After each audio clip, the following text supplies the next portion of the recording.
Behavioral Sciences Board meeting. Today is June 5th, 2020, and the time is 8:07 a.m. This meeting is occurring at various locations pursuant to Executive Order N-25-20 dated March 12th, 2020. I'm going to read some of the guidelines for today's meeting. Today's meeting will be conducted using the following guidelines. All participants will mute their microphone or phone during each presentation of the agenda topic. At the end of the speaker's presentation, the board chair will ask for discussion from each board member in alphabetical order. Board members will unmute their microphone or phone to comment. Upon conclusion of your comments, please mute your microphone. Board members who wish to provide additional comments should select the raise hand feature next to their name. This will alert the host and chair you have additional comments. At the conclusion of the discussion from the board members, the chair will ask for public comment. Members of the public on the Zoom platform should select the raise hand feature next to their name to indicate they have comments. This will alert the host and chair you wish to speak. Please wait until you are recognized by the chair or host to unmute your microphone or phone. Members of the public who are accessing the meeting through a phone will be asked for their comments following the comments by those attending via the Zoom platform. At the conclusion of the discussion period, the board chair will call for the vote, if necessary, or move to the next agenda item. All in attendance should keep their comments specific to the agenda item being discussed. An opportunity for public comment for items not on the agenda will be provided. Please be advised that during this comment period, the board cannot engage in discussions or take action on any matter that is raised, except to decide whether to place the matter on the agenda of a future meeting. We will now establish a quorum. Christina, will you call the roll? Good morning. Crystal Anthony. Crystal Anthony, LCSW member. Dr. Leah Brew. Here. Deborah Brown. Here. Betty Connelly. Here. Max Disposti. Here. Susan Friedman. Here. John Sovek. Here. Wendy Strack. Here. Christina Wong. Here. And for the record, Ross Ehrlich and Jonathan Maddox are absent. We have a quorum. Thank you. The board will now move into closed session. Board members, please log out to access the closed meeting session now. We anticipate, for the public that are here, we anticipate coming back into our public session at 10:30 a.m. Please post the BBS closed session screen and leave the meeting open.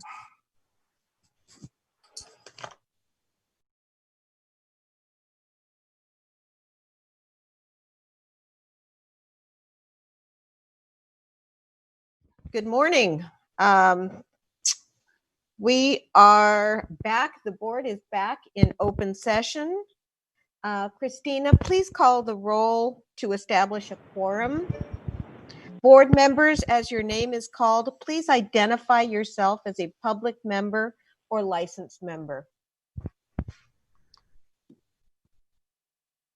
Crystal Anthony. Crystal Anthony, LCSW member. Dr. Leah Brew. LPCC member.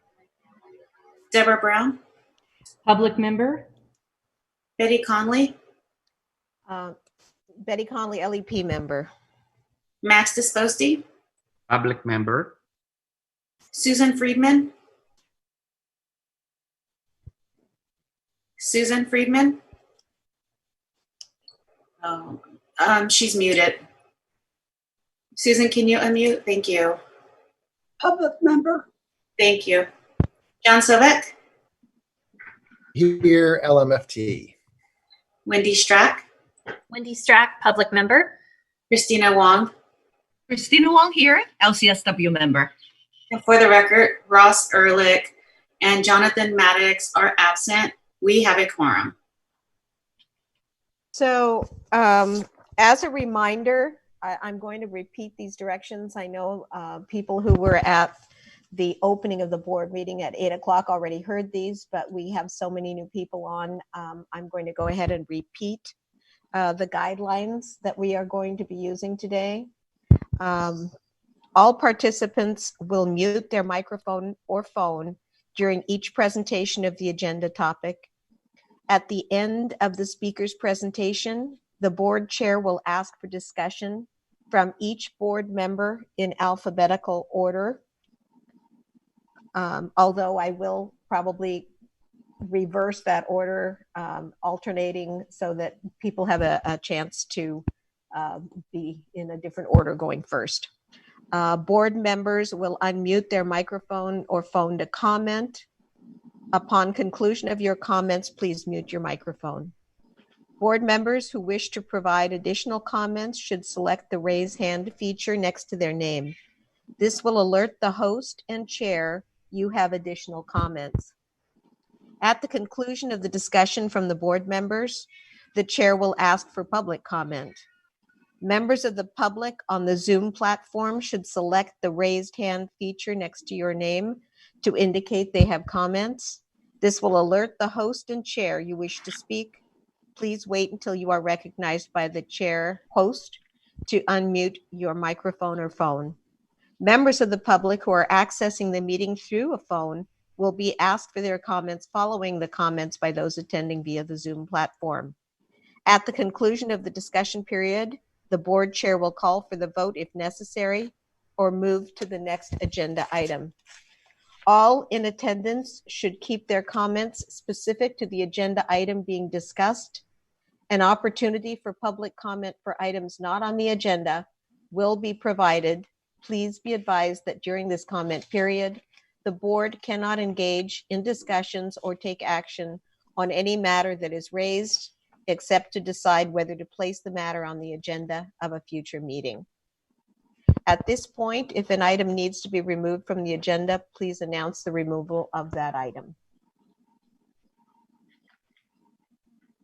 Kim, did you want me to note that those two items have been moved? Yes, Removed? please. So we are removing items. Item number 11 is being removed from the agenda, and item number 16 is being removed from the agenda. We are now going to move to the next agenda item, and I wanted to let everyone know that we are going out of order for this. We are going to move to the board chair report before going to the consent calendar.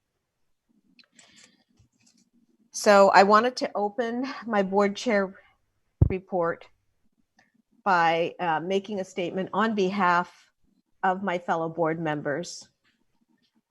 I would like to recognize that as a community of caregivers, we are in the midst of an incredible challenge and incredibly challenging times, and that our community is being deeply impacted by the COVID-19 pandemic and the death of George Floyd and all who have lost their lives and been impacted by these events. It is important for us to acknowledge how deeply our community has been impacted. And we would like to start our public meeting by taking 30 seconds to observe silence, to acknowledge the pain of our community. And on behalf of the board, we want to recognize and remember all who have lost their lives during these times. So with that, I'd like to take 30 seconds of silence.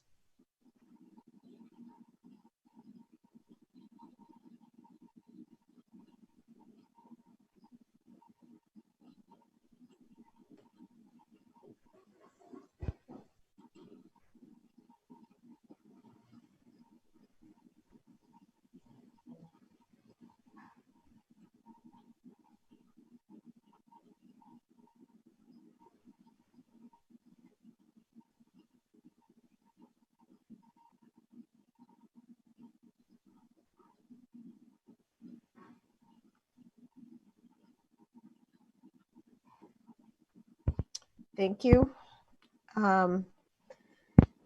In closing, I'd also, on behalf of the board, like to thank all of the mental health providers who are supporting our community through these challenging times, even as they face challenges in their own homes and their own lives. So thank you to everyone. And moving on. My next agenda item is to acknowledge our new board member and recognize Susan Friedman. And where is Susan? Where's the note on Susan here?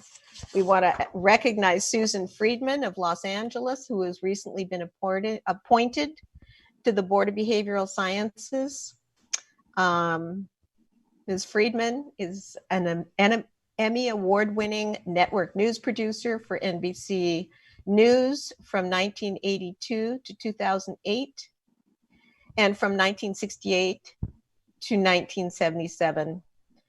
Susan was a reporter and producer for the local public broadcasting service from 1977 to 1982. She is a founding member of the Alliance for Children's Rights Board of Directors and Vice Chair and Commissioner of the Los Angeles County Mental Health Commission. So Susan, thank you and welcome to the board. We are absolutely thrilled to have you. Thank you so much, and I'm absolutely thrilled to be here, even though I know it's a really, really difficult time. We're going to move to board member activities. I don't know if anyone has any board member activities that they would like to report on since we last met. I do. Okay. So I have the privilege to partner with Steve and Darlene York to present a licensing overview for the Chico State graduate, MSW graduates. So it's very well received. And so I want to thank Steve and Darlene for their expertise, their knowledge, and all the efforts in answering the questions from the students. Very well received, and thank you. Thank you, Christina. Anyone else? No. Then I would like to move forward with a recognition of board staff for years of service.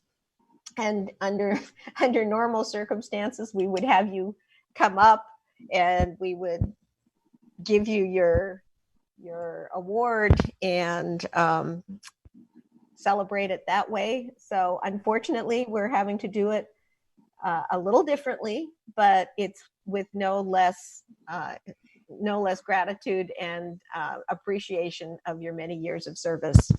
So having said that, I'm going to read a list of names. The following people are being recognized for 5 years of service, and we're going to start with Kimberly Covington, who is a licensing technician, Yi Lee, who is an enforcement analyst, Marlon McManus, Manager Consumer Complaint Unit, Carl Peralta, a licensing analyst, and Margaret C., an enforcement technician. Thank you to all of you. And moving on, we want to recognize our very own Roseanne Helms, legislation manager for 10 years of service. Thank you, Roseanne. A big shout out to Roseanne. And drum roll, for 20 years of service, Christina Kitamura, our administration analyst. Christina, we couldn't live without you. Thank you for all that you do. And my final agenda item is a recognition of departing board members. And that would be Leah Brew, Dr. Leah Brew, after 8 years of service. It's gonna be all I can do not to cry.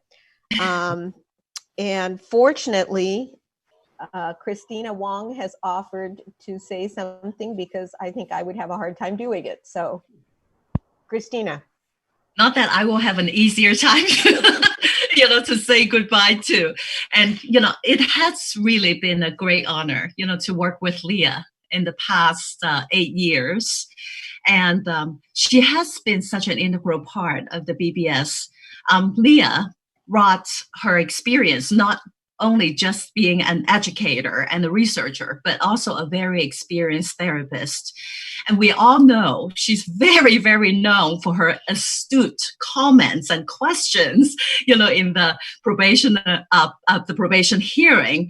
And yet, Leah is also very wonderfully create a supportive environment. And I can recall how many times she made the probationer cry in a good way. So, and I remember there actually probationer came back and thanked, the board. And I know that not just about us, but it really is about Leah's comment, to really point them to a good direction. And Leah also has been such a strong voice in advocating for the change of our licensing, supervision, and a lot of the mental health policies, to really improve the quality of mental health services. And so, Leah, we will miss you as a colleague and your wisdom and your voice you brought for the board. And the change that you have made is paramount. So I will miss you as a personal friend. Not that you're going to go away, but, I always tease that, I see Leah more often than my family in Hong Kong. We get to see each other 4 times a year. So, for this, I would like to present you this resolution, and I have to pull it up. So I would like to read it, if Betty, you allow me and have the Please. time. Yes. Okay. Absolutely. So I would like to read the Board of Behavioral Sciences resolution to Dr. Leah Brew. Whereas Dr. Leah Brew faithfully served as the first licensed professional clinical counselor member for the California State Board of Behavioral Sciences from August 28, 2012 to June 30th, 2020. And whereas Dr. Brew faithfully served as chair of the Supervision Committee from April 4th, 2016 to April 18, 2016. And whereas Dr. Brew faithfully served as the chair of the License Portability Committee from November 2017 to June 7th, 2019, and was a member of the Policy and Advocacy Committee and the Exam Setting Committee. And whereas throughout her years of service, she gave fully of herself and her ideas and acted forthrightly and conscientiously, always with the public interest and welfare in mind. And whereas she discharged these important responsibilities in a manner reflecting great credit upon herself and the board. And whereas her colleagues wish to express to her their high esteem and regard, now therefore be it resolved this 5th day of June 2020 that the member of the California State Board of Behavioral Sciences express heartfelt appreciation to Dr. Leah Brew for the outstanding contribution she made during her term of service to the board. See, I said I would cry too. And thank you so much, Leah. Thank you, Leah. Thank you. It's been such an honor to serve, and it's been such a joy to be here and to be able to make a difference. I've really enjoyed working with all of you and all the people who were here in the last 8 years. So thank you. Thank you, Leah. I do see a hand up. Deborah, where's Deborah? Deborah. I would just like to thank Leah. I came on the board exactly when you did, the same month. I've learned so much from you. And I would just like to say, and this is not that the other members haven't done anything. It's just that I have never seen so much done by a member other than Christina Wong as well. But every time we ask you to head up a big committee that, as you mentioned, Christina, it would take 2 and 3 years to complete, you would turn around and you would sign up to chair yet another one. And those have gone into legislation. You should be so proud of all of your hard work that you have done for our board. And we truly, truly appreciate your hard work and your dedication. Thank you for serving. Thank you. Thank Deborah. you. Kim, is it you? Yeah, and then we'll transition. Leah, I just want to express my deep and sincere gratitude to you as the first LPCC representative to the board. Your contributions have been invaluable. Your insight, your guidance, I welcomed all of it. I'm extremely proud of the accomplishments and subsequent legislation that resulted from the 2 major committees that have changed the profession and the way we license and supervise and prepare. Couldn't have done it without you. And you'll be missed, but I do know how to get in touch with you. Thank you, Kim. So I'm going to move on to our other departing member, which is Betty Connelly, our board chair. It's a privilege and an honor for me to present this. I'm going to do this hopefully without a lot of tears, but Betty has been a very thoughtful and caring partner during her terms as chair. We've had some really interesting bumpy times the last couple of years, and Betty has remained calm, level-headed, pragmatic, and with her guidance, we've been able to continue to move forward. So it is my honor to acknowledge Betty and present her with a resolution from the board. Whereas Elizabeth Betty Connelly faithfully served as a member for the California State Board of Behavioral Sciences from August 22nd, 2012 to June 30th, 2020. And whereas Ms. Connelly faithfully served as chair of the board from May 11th, 2018 to June 5th, 2020, and served as vice chair of the board from August 25th, 2017 to May 11th, 2018. Whereas Ms. Connelly faithfully served as a member of the Supervision Committee, a member of the Exempt Setting Committee, a member of the Policy and Advocacy Committee, and the recent Sunset Review Committee. Whereas throughout her years of service, she gave fully of herself and her ideas and acted forthrightly and conscientiously, always with public interest and welfare in mind. And whereas she discharged these important responsibilities in a manner reflecting great credit upon herself and the board, and whereas her colleagues wish to express to her their high esteem and regard. Now, therefore, be it resolved on this 5th day of June 2020 that the members of the California State Board of Behavioral Sciences express heartfelt appreciation to Betty Connelly for the outstanding contribution she made during her term of service to the board as a licensed educational psychologist representative. Thank you very much, Betty. I'm going to miss you. Thank you, Kim.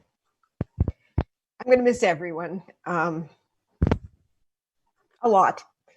I've really enjoyed the 8 years. It's been wonderful. So thank you to everyone, and hopefully we'll see you again. So moving on, let's go back to our consent calendar. Get that taken care of.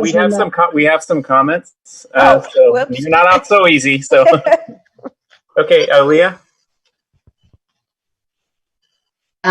Betty, you have been such a wonderfully diplomatic voice, and I really appreciate you taking on the role of board chair, because that's a lot of work and it's very difficult and time consuming. And I just really want to acknowledge your contributions there, and you've been an amazing colleague, and I'll really miss you in this format.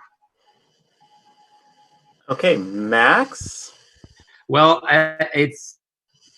Thank you, Betty. Thank you also, Lee. I didn't do it fast enough to come in to congratulate both of you for the work you've done, but also for me as a board member that joined 4 years ago. I don't think I would have never been able to really understand the process without each of one of yours contribution. And like I said before, so the humanity that comes with it. It's not just about knowing the rules, but about protecting our community in so many different ways. So I think, Betty, you brought your experience with us, and I appreciate it also getting to know you personally and professionally, and so Leah as well. I think when there are board changes, there is a lot of culture shifting, and it's something that always very exciting because we have great new board members, but at the same time, right, we want to make sure that that legacy stays with us, because it's a lot of hours of knowledge and work done to serve this community. So I just wanted to thank you both, and I'm sure we'll stay in touch. But thank you.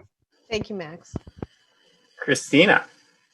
Yeah, so it's me again. So Betty and Leah, we probably and Deb, we're probably the longest serving members of the board.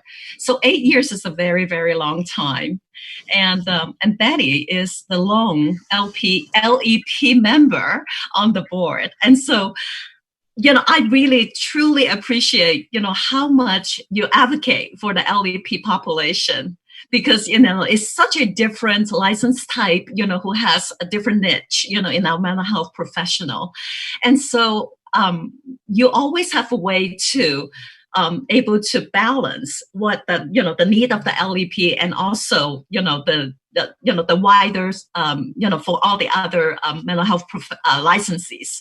And so, you are, your diplomacy and your gracefulness in asking questions, the way how you get around, and it's really such a joy to watch. And because of your skill and who you are, working so diligently, I think we were very lucky to have you as a board member, and I will also miss you terribly. And so I really wish you good luck and the best of luck in the future. And I will miss working with you too.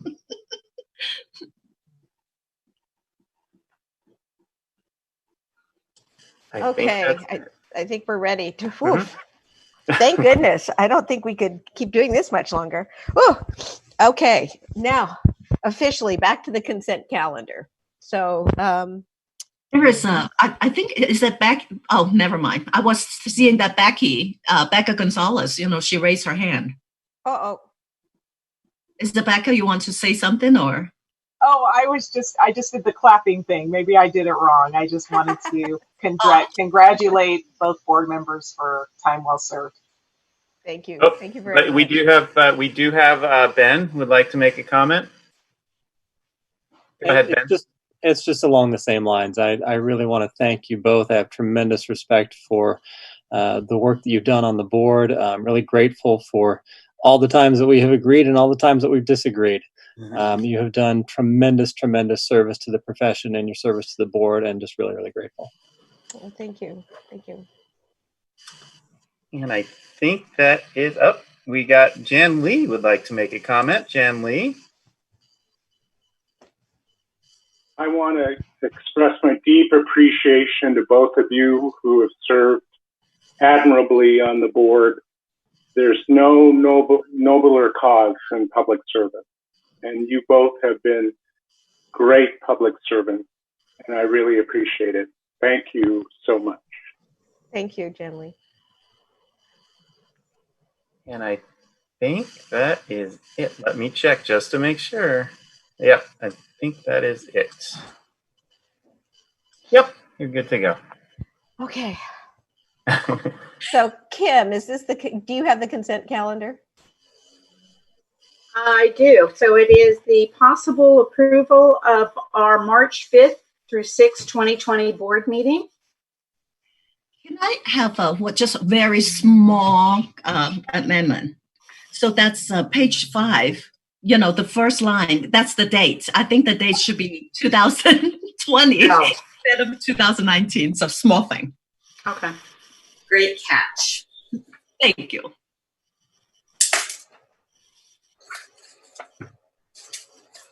And is it time to move on, or should we vote? We need a motion to approve as amended. I will make a motion to approve the consent calendar as amended. I'll second that. This is Leah. Thank you, Leah. Any more discussion, corrections? Okay, I'm going to go ahead and take a vote. No public comment? Um, There we go. We have, let me look, and it looks like there's no hands raised. All right, here is the Good to vote. go. Crystal Anthony, Here. I'm not hearing. Is she muted? She said yes. Okay, thank you. Dr. Leah Brew, Yes. Deborah Brown, Yes. Betty Connelly, Yes. Max Disposti, Yes. Susan Friedman, Abstain? John Sovic, Yes. Wendy Strack, Yes. Christina Wong. Yes. Motion carries.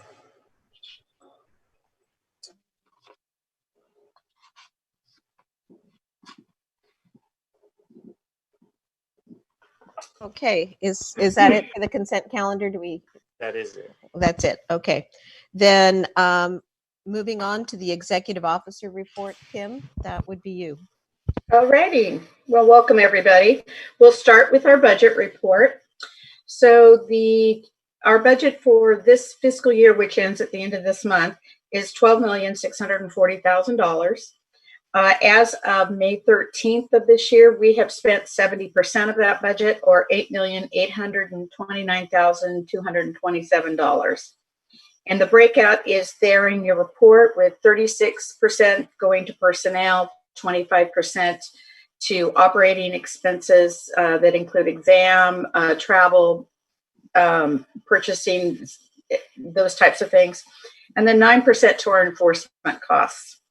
Currently, our projections indicate that we will have an unexpended amount of $657,000. And our current projection for our board fund is 2.1 months in reserve. So moving forward, fiscal year 2021, on May 14th, the governor released his revised budget. And the budget does reflect the impact of COVID-19 to state revenues, coupled with unemployment numbers that are unprecedented, and the ongoing desire to support California's during COVID has dramatically affected the state budget significantly. California is reportedly facing a record deficit in the amount of $54 million before any revisions are made to the state budget. So the governor is proposing significant program reductions, redirecting funds, utilizing the rainy day fund and special fund loans to help balance the state general fund. And currently there are no plans for our board to loan any more money to the general fund. However, the revised budget does impact our operations and board staff. Operationally, we can only consider travel, to reduce travel in a manner where it's appropriate, as well as where this type of event is possible. Any other expenses that we make have to be supported falling into the mission critical category. Additionally, there's proposals to impact state employees, our staff, suggesting a 10% reduction in their salaries, or the equivalent of 2 furlough days, which are days off without pay.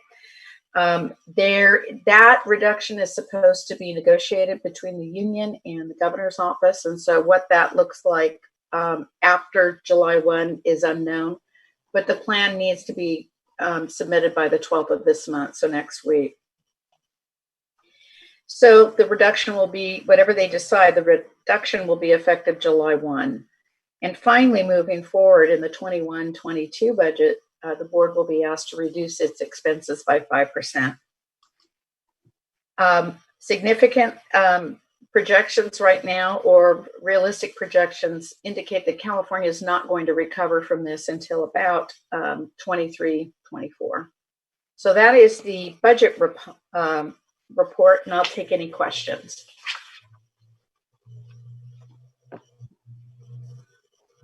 I see Christina Wong has her hand up. Yeah. So is there any discussion about hiring freeze? That has not come up yet, but that is one of the standard, or a typical action that the governor can take to hold costs down. But at this point, I've not heard anything. Yeah, the reason why I bring it up is like anytime when there is furlough or hiring freeze, it really affects our licensees tremendously because of the taking longer to process all the applications and examination and stuff like that. So I would just like to put in the record, if we can avoid all costs for not having hiring freeze, I think that would be really wonderful. Very good. Are there any other questions before I move on to the operations report?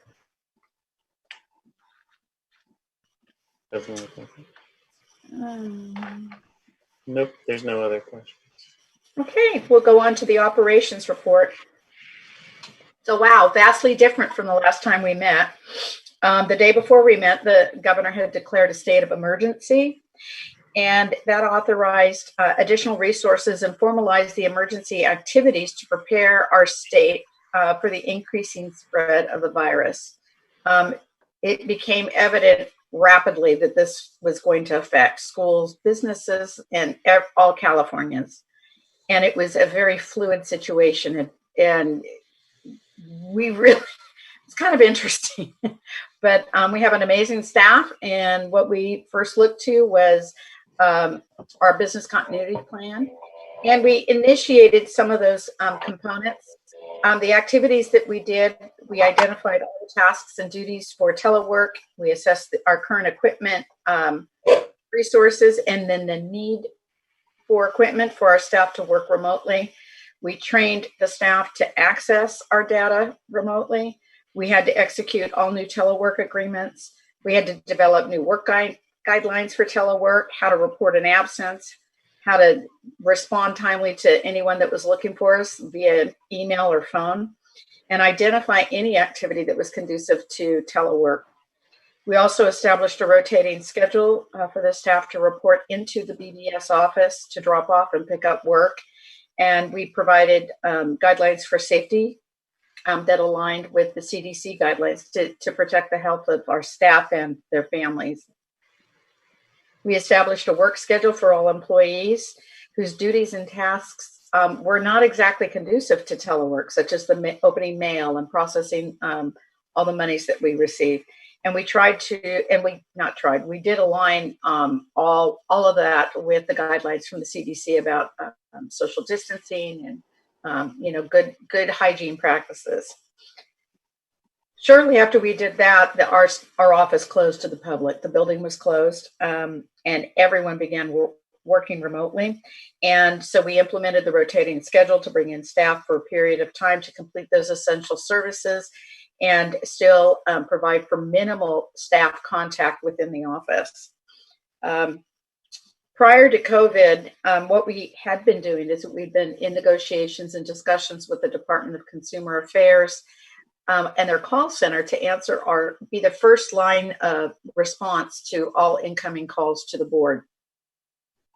And so that was already in play when we ended up shutting down the office. And so our callers would call the office and get their phone calls responded to very timely. And later in this report, you'll see how quick we are able to respond to calls.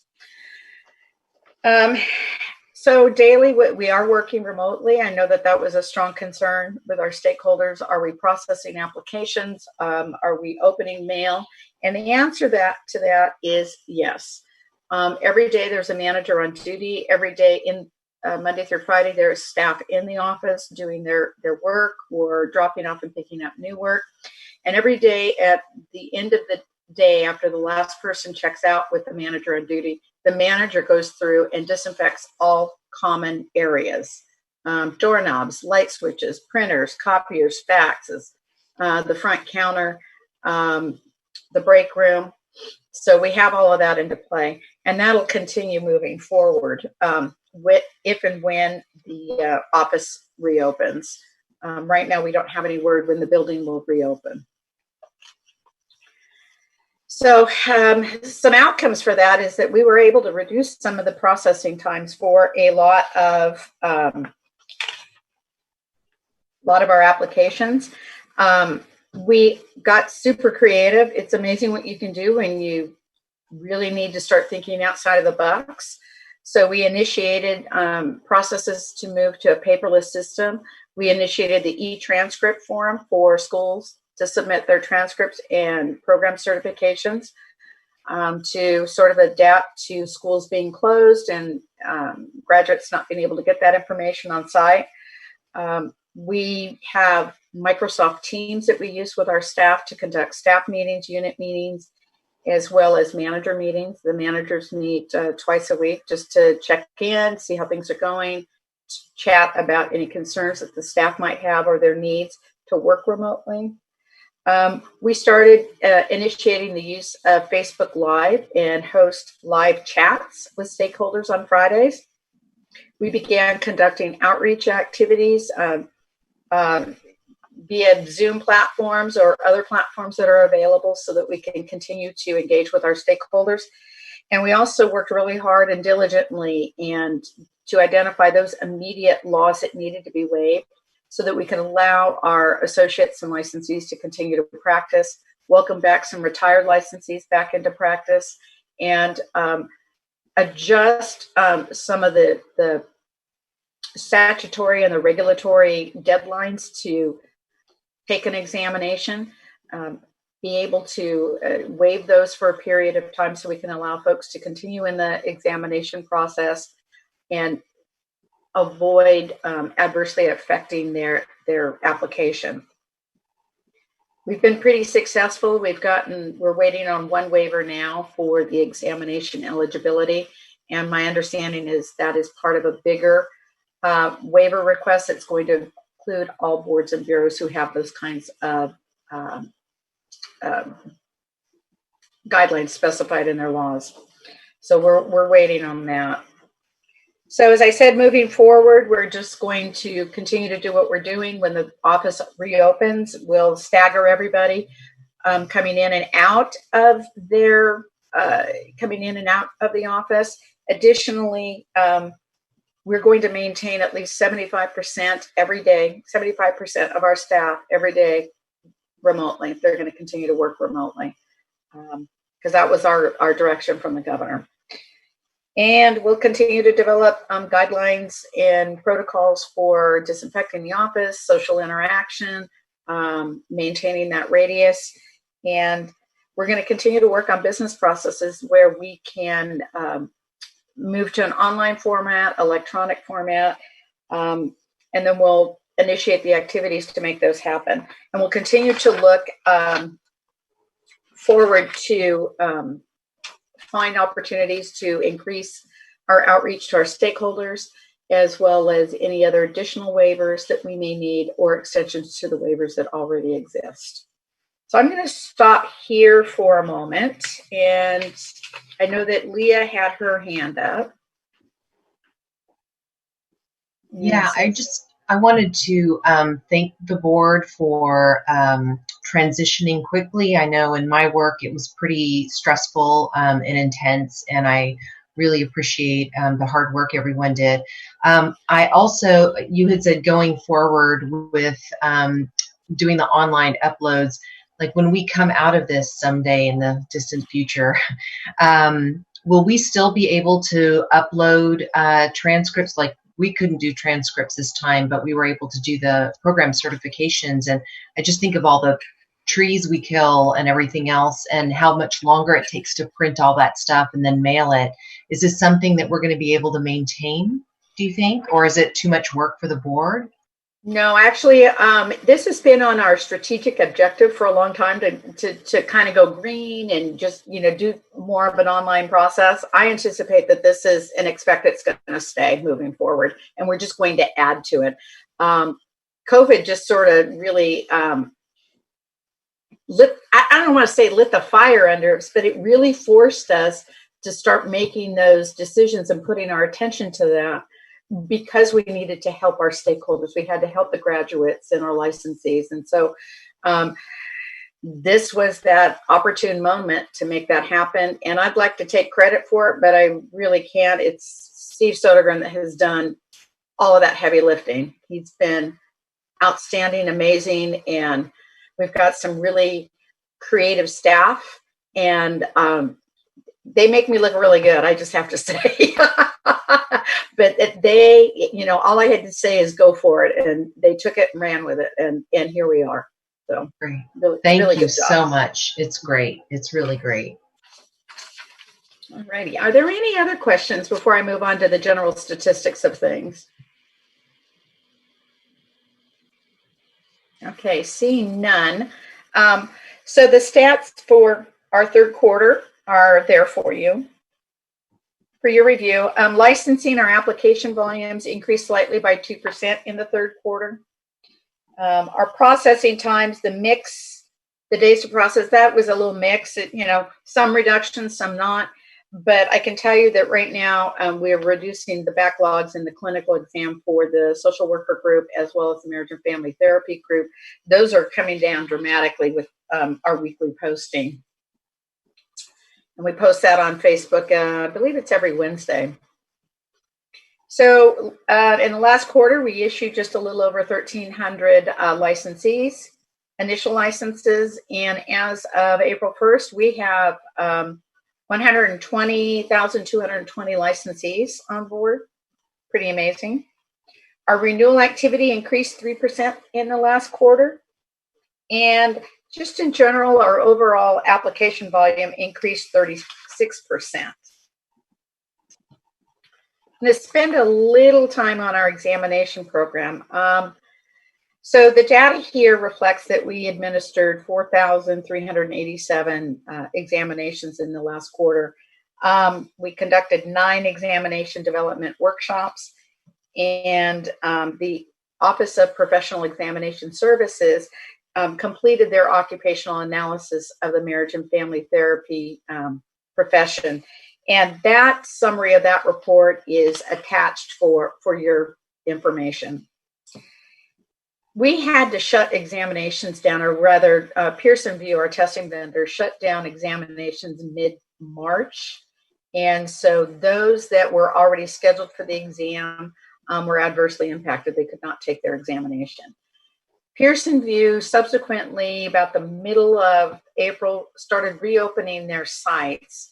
But those sites were at a 50% reduction in seats. So if the site had 30 seats for a testing session, it went down to 15. And they incorporated all the CDC guidelines for health and safety, as well as social distancing. With that in mind, we ended up speaking with Pearson VUE and end of April, and started chatting with them about options. Fortunately, the board's exams were deemed essential, which is one of the requirements in terms of allowing Pearson to administer the exam. But I think it's important to share with you that they also administer the NCLEX, or the registered nurse exam, and they test thousands. And so they've also graduated at the same time, so we're competing with them. So during our conversations in April, what was discussed was using a third-party site. These sites typically are located at school colleges, adult education centers, and technology centers, education centers. They are trained specifically by Pearson VUE. They follow the same security protocols with Pearson VUE. And if they can't do the palm vein scan, there are other security protocols that they implement to verify that the person arriving to the exam is the person that is scheduled to test. So after that conversation, we authorized Pearson VUE to open up those sites to our candidates in an effort to mitigate some of the delays that they're experiencing in scheduling their exam and just provide more testing chairs for our candidates. And Steve will talk about the impact, some of the testing that's happened since we've done that. And I think it's really important for our candidates moving into those test environments that they familiarize themselves with what is required at those test sites. Specifically, they're enforcing social distancing, masks, that type of protocol, just for the safety of not only the testing candidate, but also the Pearson VUE and the other staff at those sites. So it's critical that our candidates are aware that they need to comply with that once they're at that test site. So want to leave it here for a second. Steve, do you want to add anything about our test sites? Other than the numbers, we were just trying to run some numbers yesterday, and it looks like trying to pick up the interesting ones here. Since reopening, we have given 751 exams, which is definitely this same period last year is really low, but that's just because of the situation. I think the numbers I just got from Pearson that were more interesting today is we have a bunch. There is a flow of people trying to get registered now for the exam or to actually schedule their exams, and they may be experiencing some issues with that just because of the amount of people coming through their help desk and their phone lines. I would ask them to be patient. Pearson VUE has been really proactive on identifying everyday sites that can be opened and notifying us. So as we move forward, they're looking at each local jurisdiction to see what they can do and notifying us. So they're really proactive. So I'm really happy with what they've done. That being said, it's a lot to. There's a lot of people coming through. So got numbers today that in June, for the exams available in June, they're at 90% capacity right now. So there's not too many exams available to schedule in June, but they're seeing an opening in July. It gets down to 60 to 80% capacity right now. So it's looking pretty good. It's starting to ease up for candidates. And just to make, just the other thing is we have 28 Pearson VUE sites. Those are the ones that are owned by Pearson VUE and they're operating under 50% capacity. And then you have 80 third-party sites. So 108 sites, it's more sites as we ever had available. So hopefully with those combined, all being at 50%, we're hopefully that will loosen up and be able to and allow people to get scheduled and actually take their exam. Lastly, for candidates, what we're trying to express for them is to actually go online and actually try to schedule an exam online, because that will give you a full list of exam sites that are available to schedule at. So that is the best way to go about it. We just contacted Pearson today just to express I know there's a bunch of people that have been expressed on Facebook and other like email and contacting us about the problems with getting in touch or getting notified from Pearson. So we're in touch with Pearson right now, and they're actively looking at that. So overall, I mean, our experience with Pearson has been great. They've been really helpful, and I think the one thing is they're really concerned about customer service. And so, albeit I just ask for any candidates, all candidates out there, please be patient with them. They're trying their best to get every phone call answered and every email out. So that's about all I got. Any questions? Christina? So I'm very thankful that there are an extra 80 third-party sites. And I wonder, whether those third-party sites, whether I know that they're like the adult centers and colleges and stuff like that. So are those 80 centers, also, available be in the more rural area? And, what I'm thinking is about like the traveling, because, with the traveling restriction and, it's actually, it's really not good, for the examinees to, to travel a great distance. And so, just want to know about the locations and the availabilities. I can't really speak to that. I don't know offhand. I would assume that, with those sites, because the third-party sites, I would think there's probably more in those rural locations, just because I can, this is the thing about Zoom, is I can look on stats on the line, but you know what? Let me not do that right now. I cannot. I won't try to get you an answer right now, but I can't really speak to that. But I'm thinking that it would probably open up more sites in those rural areas, just because I think third-party sites would probably be generated because there's a need for it in certain locations. So.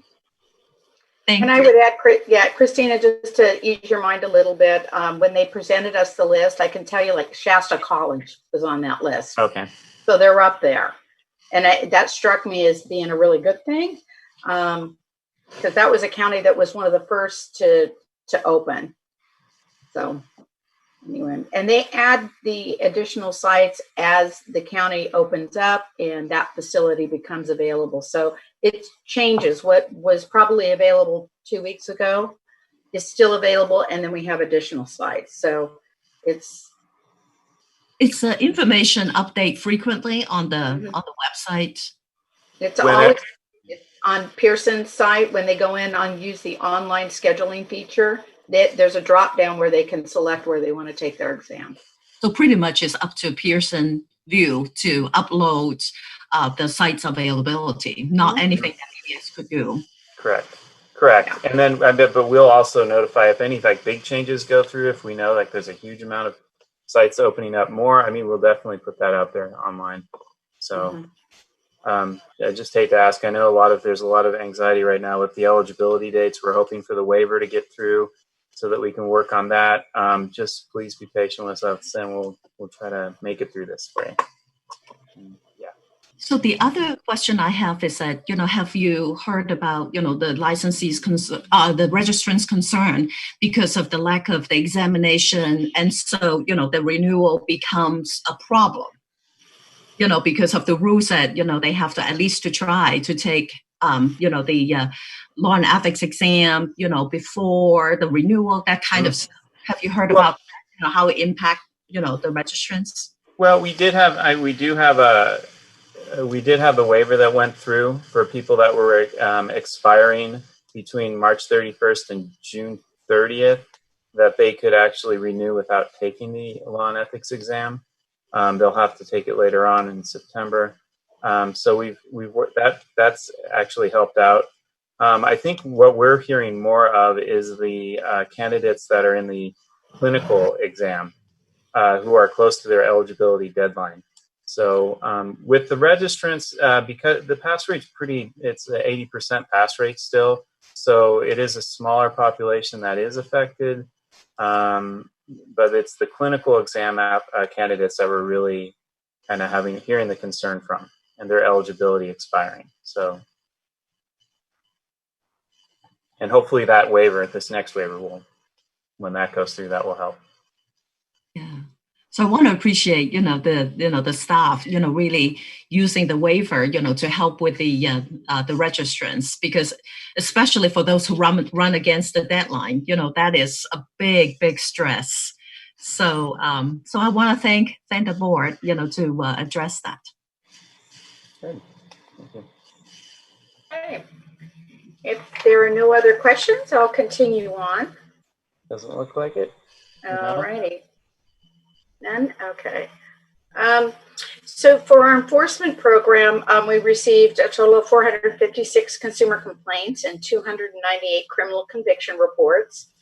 We closed 677 cases.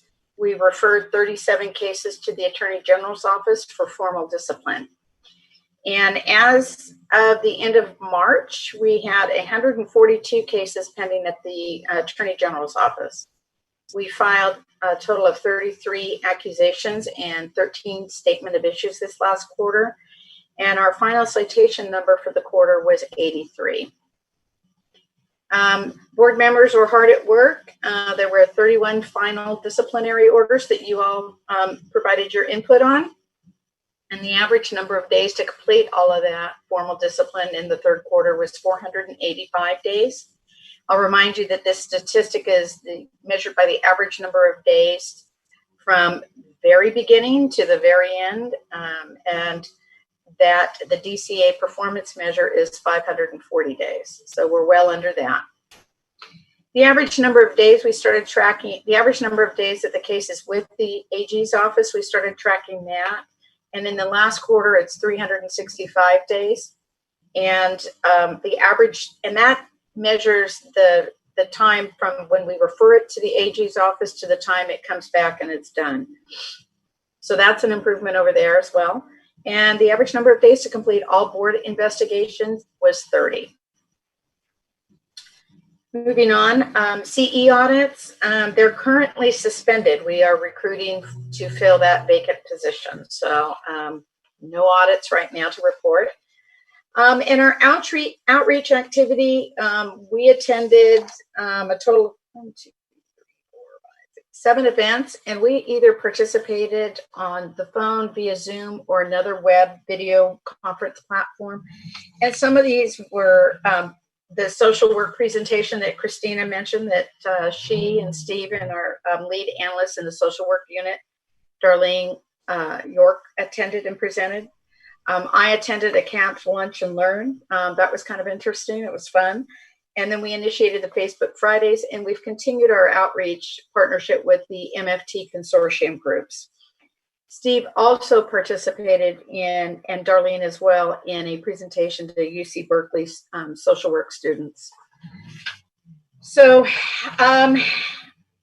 moving on to our communications report, this is sort of new, a new addition to our operations report. So we've really, really aggressively moved to use social media to initiate and continue our engagement with our stakeholders. So we also recently opened up a LinkedIn account. However, we have not had any activity on that account yet. But since January 20th, our Facebook, the number of people that are liking or viewing our pages increased by 57%, moving up from just a little over 4,600 people to over 7,200 people. And our Wednesday update with the processing time tends to be our most popular page and popular day. We've done Facebook Live events. In May 1st, we did sort of an introduction. Here we are, what are your questions? And on May 8th, we explained the 90-day rule. May 15th, we explained the 6-year rule. And then May 29th, there was an event to discuss common application deficiencies. And this was pretty much the brainchild of our new analyst in the administration unit, Lisa Degolsky.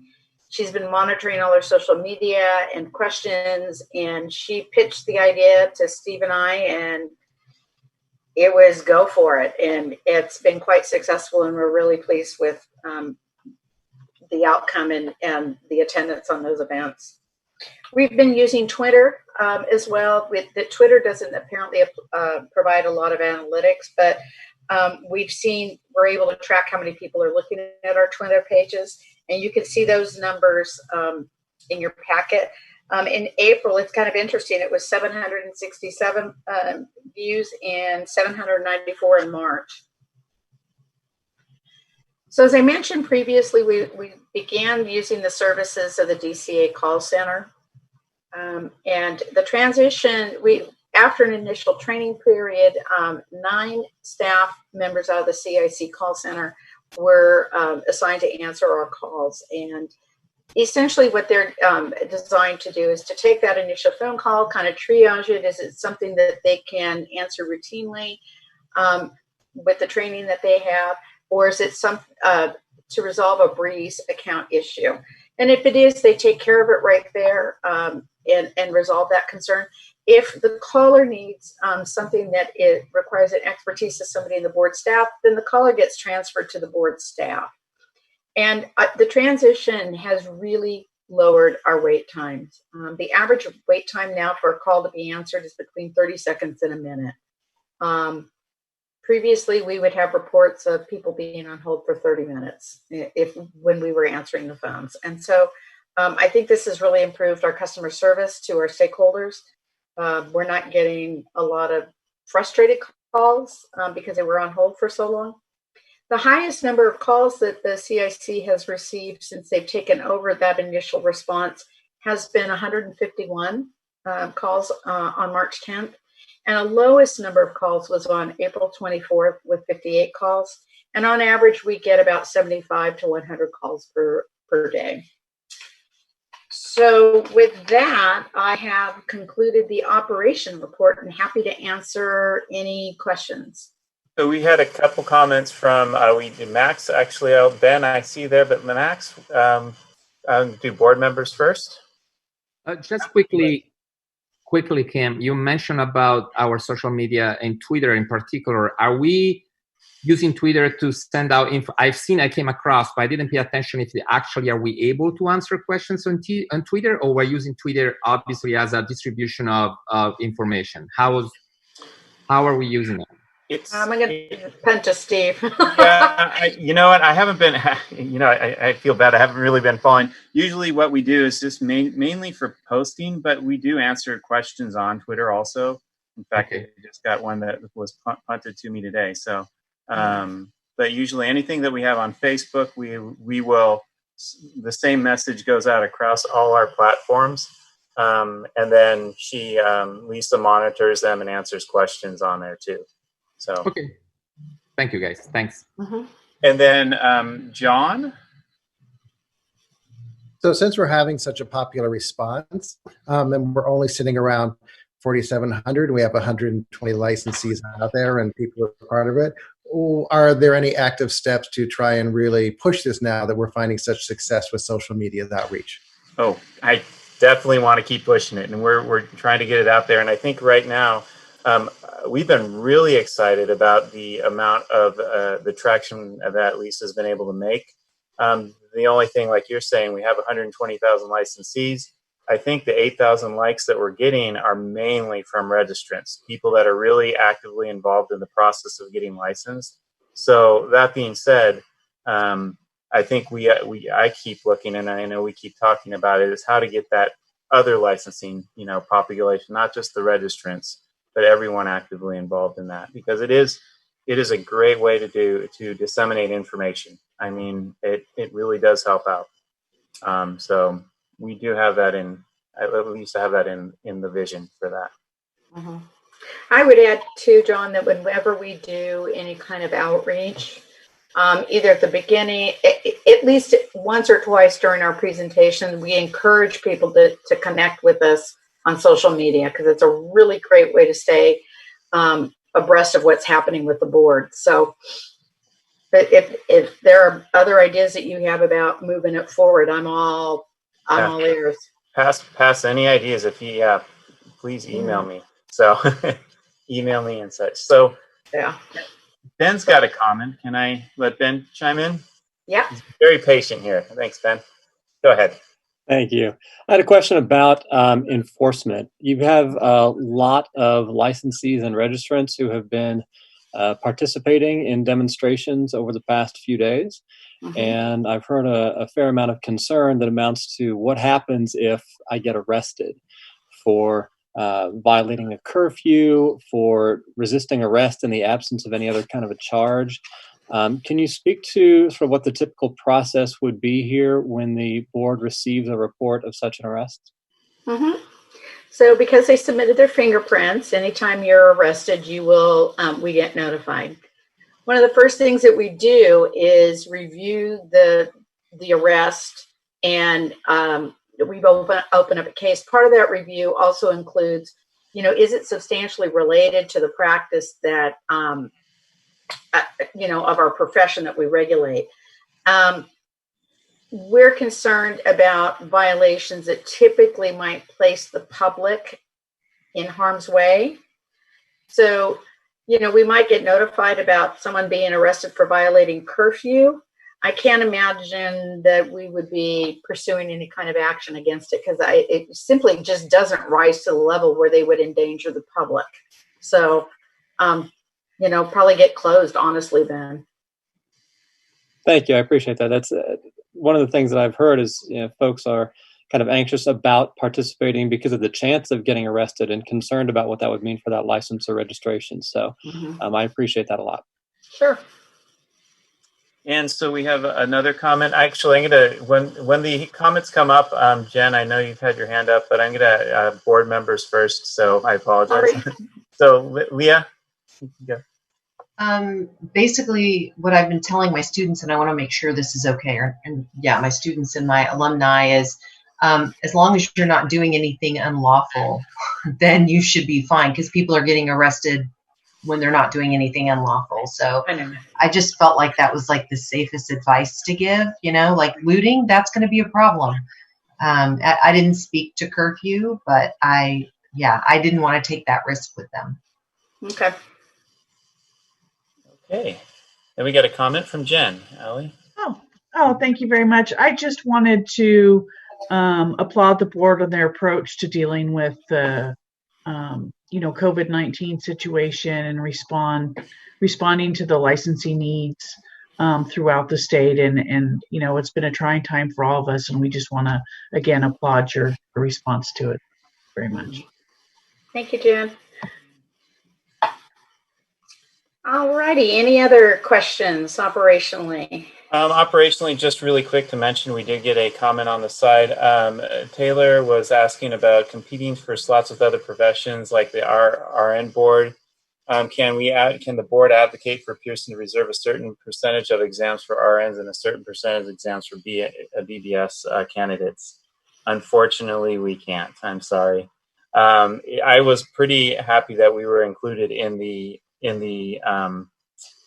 what is it called? The necessary professions. Essential professions. So that was good. So that is kind of an in for us.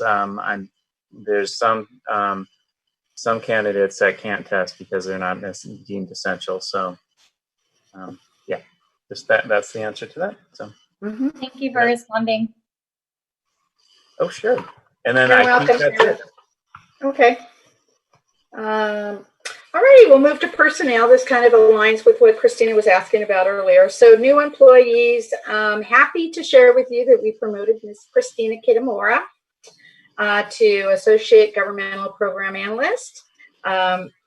She has been with the board, 20 years, and she has started with us as a cashier and has just kind of promoted through the ranks and has truly found her niche as the board member liaison. And I got to tell you, I don't know what I would do without her. So happy that we were able to do that for her. We do have some staff leaving. Flora Lopez retired from state service in February. She was one of our enforcement analysts. And Jim Kang accepted a position with CalPERS shortly after he came to our board to work in the social work licensing unit. So he is gone. We currently have 8 vacancies, and my direction to all the managers is hire, hire, hire yesterday. So as the vacancies are posted, we're able to get access to the job applications. We are directing staff to go through them, select it, get people in the positions. So that's what we're doing. I know that enforcement's working on a couple of them. I'm working on a couple of them. So we're going to try to fill those as quickly as we can. Are there any questions on the personnel update? It doesn't appear to be. No questions. Okay, I'll move to the strategic plan update. And that one, I think I'm just going to leave to your review. If you any members have any questions about it, I'll take it now. It's been updated. Probably most significantly, some of the online features that we had targeted are now coming to fruition.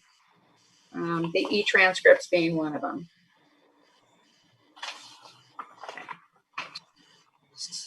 We do have a question, Leah. Okay. Mm-hmm. So earlier in closed session, one of the things that arose in my mind, I'll put it that way, was we had put on the strategic plan about trying to educate ALJs, particularly about understanding BACs, and that, you know, if you have a BAC of 0.18 or 0.25, that's not just a bad decision, that's an alcohol problem. So I wondered if there's been any thought to how you're going to start pursuing that, because I think it's coming up this year. So happily, we have a liaison from the Attorney General's office locally in Sacramento, Anahita Crawford. And so I want to partner with her and start making those meetings and start getting out there and speaking with the ALJs once we're all able to travel, or if we have to set up a virtual meeting. But yeah, it's going to be much easier for me to kind of coordinate that now that we have somebody local. Yeah, please do it virtually, because with 2138, it's just really important that they understand the difference between, like, you know, a 0.09, which probably is just a bad decision, and double or higher of the legal limit as being really pretty strong evidence that they have a problem with alcohol. Okay, definitely. Christina?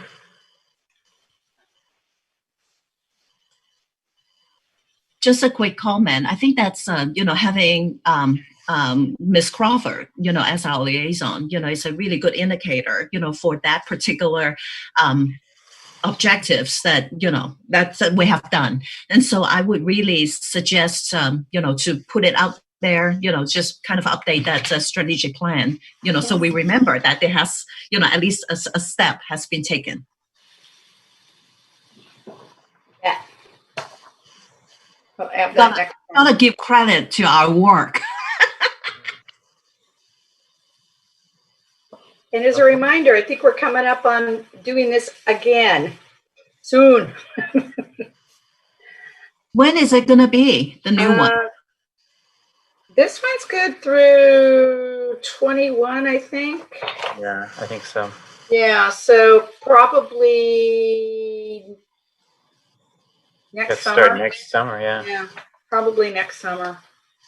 Fall, not fall, but summer, late spring, after ledge season. Okay, any other questions? Doesn't look like it. All righty. All right, sunset review. This is, as you know, we submitted our final sunset report to the legislature in December 2019. It went to both the Senate and the Assembly Business and Professions and Economic Committees. And the report really does provide a very comprehensive review of what we've done in the last 4 years. And our last sunset review was in 2016. And at that time, we received the maximum extension possible, which is 4 years. So we're due to expire in 2020. As part of the sunset review, after we submit the report, then the public hearings are scheduled to allow for comment on a report, respond to any concerns or questions that the legislature may have, as well as the public. Our public hearing was initially scheduled for March 24th, and then due to COVID, of course, that was postponed. Recently, we've received information from the committee that there will not be a public hearing this year.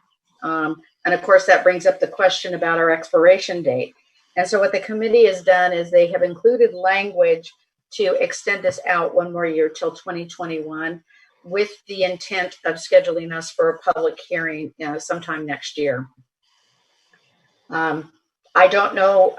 I would anticipate that they'll want us to update our report, but I have not heard anything to that effect. But that's where we are in sunset. So happily, we will not go away at the end of this calendar year. We'll be around. And if there's any questions, I'll take those. Doesn't appear to be. Hold on, let me look. It doesn't appear to be. Nope. Awesome. So that concludes the executive officer's report. Betty, do you want me to move on to the election of officers?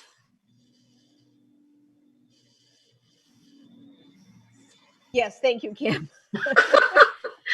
Well, Happy to do that. All righty, it's that time of year again.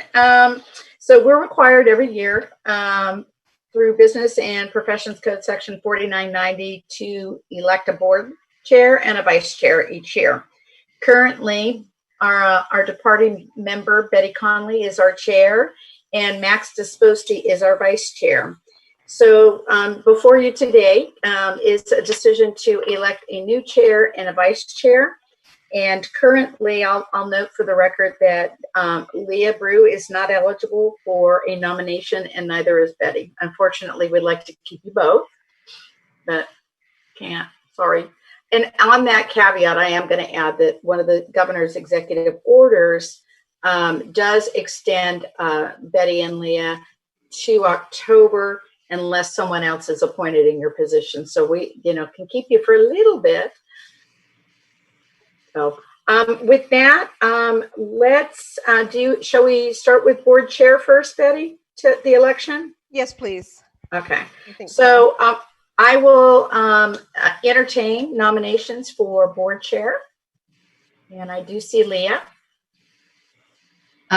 So I actually would like to do a slate if that's possible.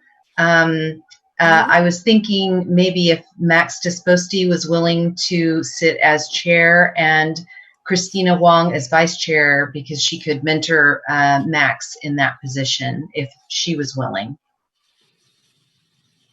Sabina? Well, Sabina, can she do a slate, or do we have to do it by position? You can make a motion for however you'd like it, as long as Max and Christina are on board, because it's not, Shall we hear from them? Not involuntary.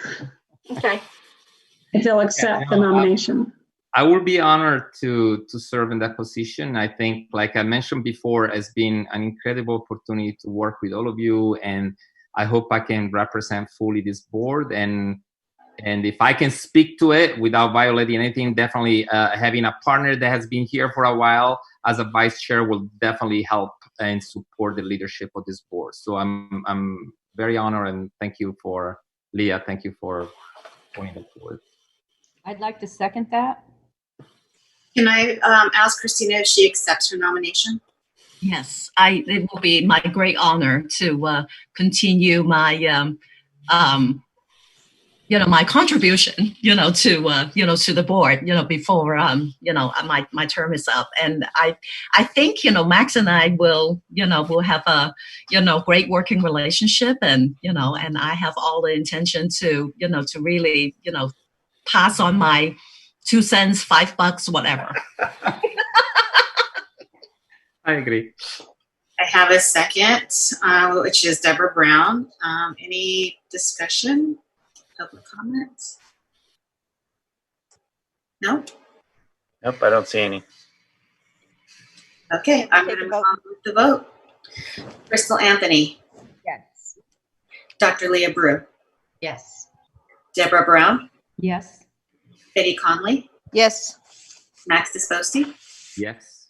Susan Friedman. Yes. John Sovek. Yes.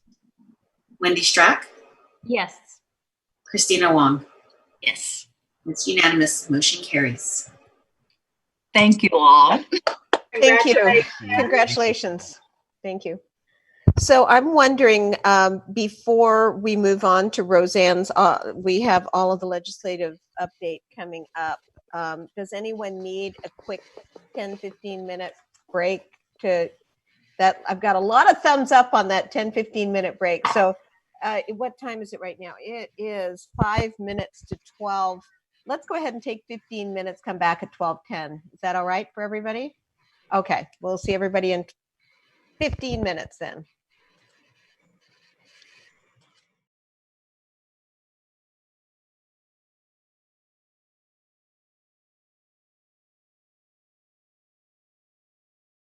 We're back on the record, and we are going to move to, I think Roseanne will have the next quite a few items with all of our updates. So Yes. Roseanne, I'll take it away. Thank you. That is correct. So the legislature is still moving bills, although it has significantly reduced the number of bills it is moving and prioritize COVID related bills especially. But there are several bills still moving. The ones that you see in your packet today that we'll be discussing are all still moving. So we are continuing to analyze and monitor all of these. The first bill to discuss today is AB 8.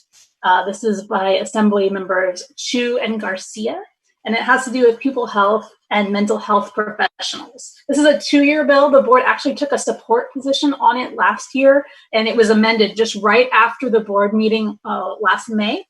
And it has not moved or been amended since, but it still is alive. The author is still planning to pursue it. And because it got through the first house last year, it does not have to move until later this summer in order to remain alive. So I thought since it was amended since the board last took a position, we need to take a new consideration of the position on it and go from there. So what this bill would do, it requires schools to employ at least one mental health professional for every 600 pupils by December 31st, 2024. There were a few things when the board took its support position last year that it asked staff to reach out to the author's office about, and I'll go over those. One of those has been partially corrected. The other two have not yet, although they haven't made any amendments since right after the board meeting. So there's still a lot of time to do this. One of the things that the board asked staff to reach out about was the reference to marriage and family therapists and professional clinical counselor interns. They really should be referred to as associates. The second item, the inclusion of social workers. The version of the bill that the board took a position on did not include social workers in its definition of a mental health professional. So social workers are included now. However, they're only referred to as social workers, not clinical social workers. Associate clinical social workers are also now included. However, social work interns are not. So the board may wish to discuss if their inclusion is appropriate. And then the third thing that the board had asked staff to reach out about was trainees on the mental health professional definition. The bill includes marriage and family therapists and professional clinical counselor trainees in the definition of a mental health professional. However, the board had some concerns last year that because trainees are still in their master's degree program, they have not yet graduated, it might be premature to call them mental health professionals. And the board expressed a preference to define them separately, but still allow them to meet the ratio. The author has not addressed this request yet. However, like I said, there is still time. And so with that, that's all I have to say. I will open it up for board member discussion.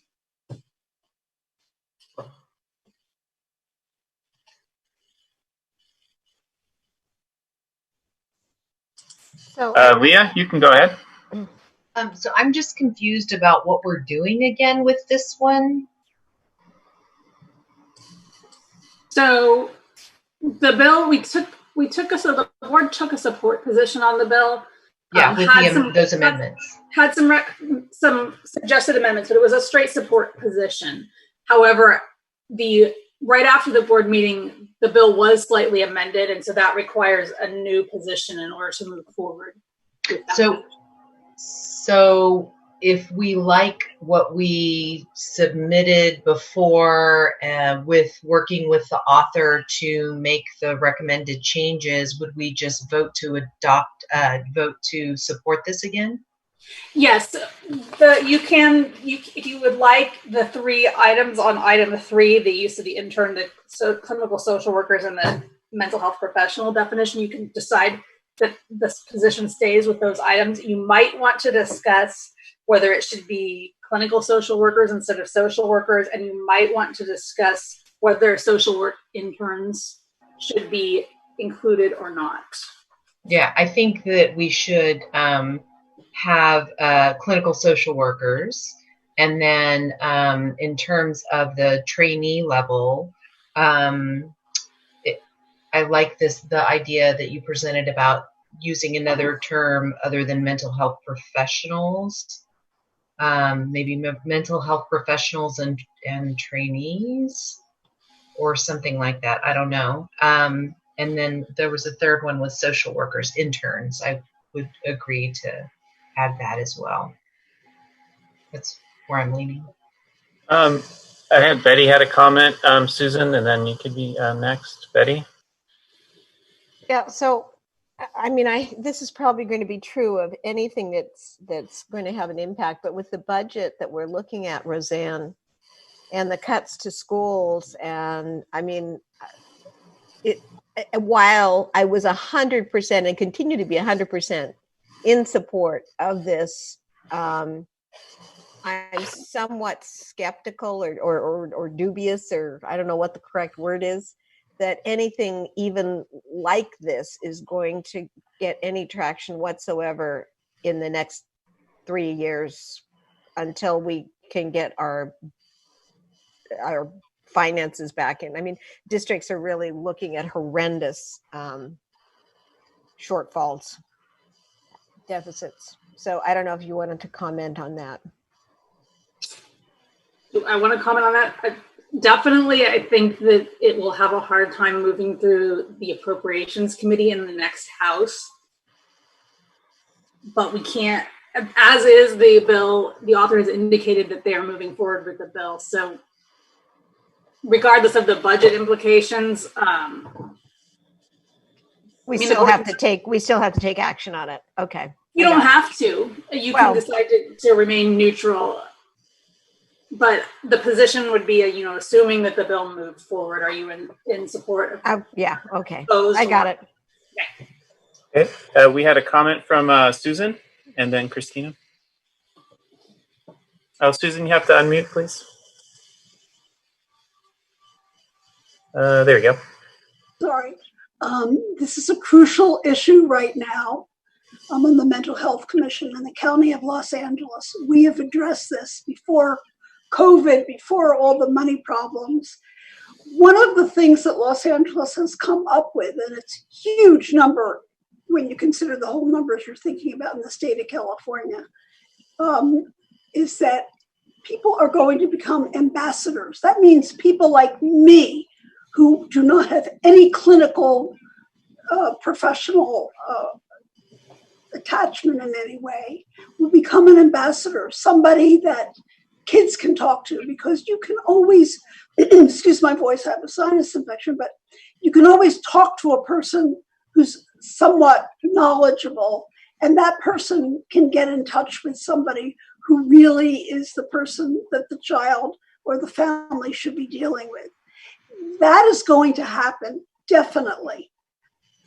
So what this bill is spelling out right now, as Betty said, is impossible. It will not, it can't possibly happen because of the whole monetary thing. So I don't know if we can take a position that says we support the idea, but, or we just have to either support or not support. I don't know what the choices are. But I can just tell you that this is a huge issue in Los Angeles right now. Okay. And we had a comment from Christina. So I want to echo with Susan. It's not just LA County, and I think this is a issue definitely, in the entire California, or even with a country. And so I think we just really, right now we're taking a position whether we support or not support the bill. And so to me, I think this, coming as a board and, part of our responsibility, for advocacy, it is important that we show a position if we believe that, this is something worthwhile to pursue. So, the previous position is support. And so I guess that in terms of how to move forward with this, is really to accept, to kind of look at, whether that 3 points, that Roseanne talked about, is continuously still acceptable, because there's only just one thing changed, which is, the clinical social worker. And so I think, if we continue to just say, we support, for example, we support and continue to direct staff, to work with, those two particular issue about, changing the name and changing and possibly, having a separate term to describe the students population, how we, not to include the mental health professional, maybe student and other, whatever terminology. I think that I would prefer that. Max? So I think there are two conversations here. One is what Christine just referred to, the change of terminology, which we know is really important. It's not just something that it really defines, right, the roles and the professions. But I mean, I don't think it's our responsibility when it comes to budget. I mean, obviously, we're all cautious people, but this is a big message that we support, obviously, based on our previous position about reducing disparities. We know the school districts are, have been dealing even before COVID-19 with major cuts. But the problem is, if we are going after our role, it's also to assess what the needs are. And then the legislative bodies need to find a way how to, I'm not saying just to find the money, but how to, in their own budget, to prioritize the needs. Because as a BBS, if we don't send out the priority that's obviously there, it was going to be undermined. So to me, it's really important for us to support it with all the given changes that I agree with, but it really sends a strong message, like also Susan would say, about being advocates for that, but also making sure that people know that we know we need more mental health providers in schools. Can they afford it? Not at the moment. Is it really our problem to resolve that for them? Not really. There is a lot of conversation right now about moving funds in different needs, defunding this, refunding that. So I think we need to take in consideration that conversation as well. So I'm all in favor with to support this bill like we did before, but with those changes that Leah and Christina were talking about.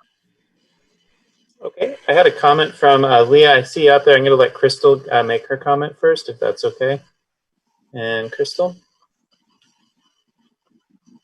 I'm just going to echo Max. This is like a necessity. And it's like, this is truly like, this is the people that we also represent, which is our like consumers, and making sure that we're keeping kids safe at home and things like that. Like right now during COVID, there's not enough mental health being provided from the school districts into the homes of our youth and young people who actually need advocacy.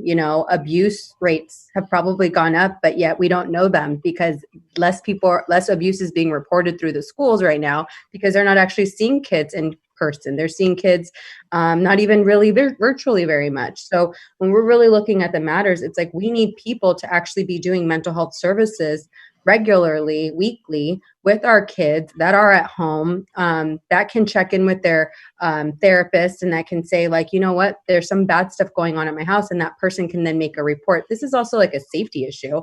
And I think that if anything, this gives the ability for our school districts to put it as a priority. It kind of like puts a little snippet on the school to prison pipeline as well, where a lot of our youth often end up getting in trouble or going in a different route because of the fact that they don't have that mental health support. They don't have those really important and imperative support systems that help them be able to find a different avenue or seek help in a different way. And so I do feel strongly to support this. I think it's truly providing support and justice for our community. Thank you. And then we have a comment from Leah. Thank you, Crystal. You said a lot of what I was going to say. The only piece there were two pieces I want to add to that. One is, there's a way to pass the legislation and make it required like 2 years hence or 4 years hence or whatever, that if they wanted to do that doesn't preclude them from passing the bill to show the importance of this. So that's something that the legislature can work out. And then the other piece was, if we were to vote in favor of this with these amendments, what additional language do you need from us, Roseanne, I guess? So last time so it's kind of outlined in the 3 points there. The intern title would still be an issue. The inclusion of social workers, if you believe that it should be clinical social workers, the board can direct me to ask them to add that term instead of just social workers. whether it's appropriate to include social work interns or not. I know that sometimes NASW California has some feelings about that, so I'll let Becca weigh in if she would like to. And then if you want to continue the request with trainees in the mental health professional definition. I'll wait to hear from Becca before I make a motion.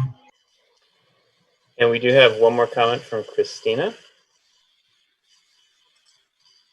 Just a very quick clarifying question, or maybe just information. So this is a 2-year bill, right, Roseanne? Yes. So there's a possibility that, once it go through the legislative cycle, it's, if it's dead, right? Because, that's kind of what we're talking about, the possibility of not, because of fiscal impact. So what will happen if, let's say, the similar bill, be introduced down the road? Now, will the board's position continue to remain on records on the bill, or? No. No? No, if this bill dies and another bill like it is introduced next year, which is very possible, the board would have to take a new position on that bill. Okay. All right. Yeah, I think that's helpful. So thank you. And Susan? I think it's really important for a board that deals with mental health to take a position on this bill. This is urgent, and this board deals in all aspects of mental health. And I personally think that every person, not just licensed clinical social workers, but every professional who has some connection to the helping professions, to the mental health profession, should be included, because this is urgent. And this board's got to take a position on this.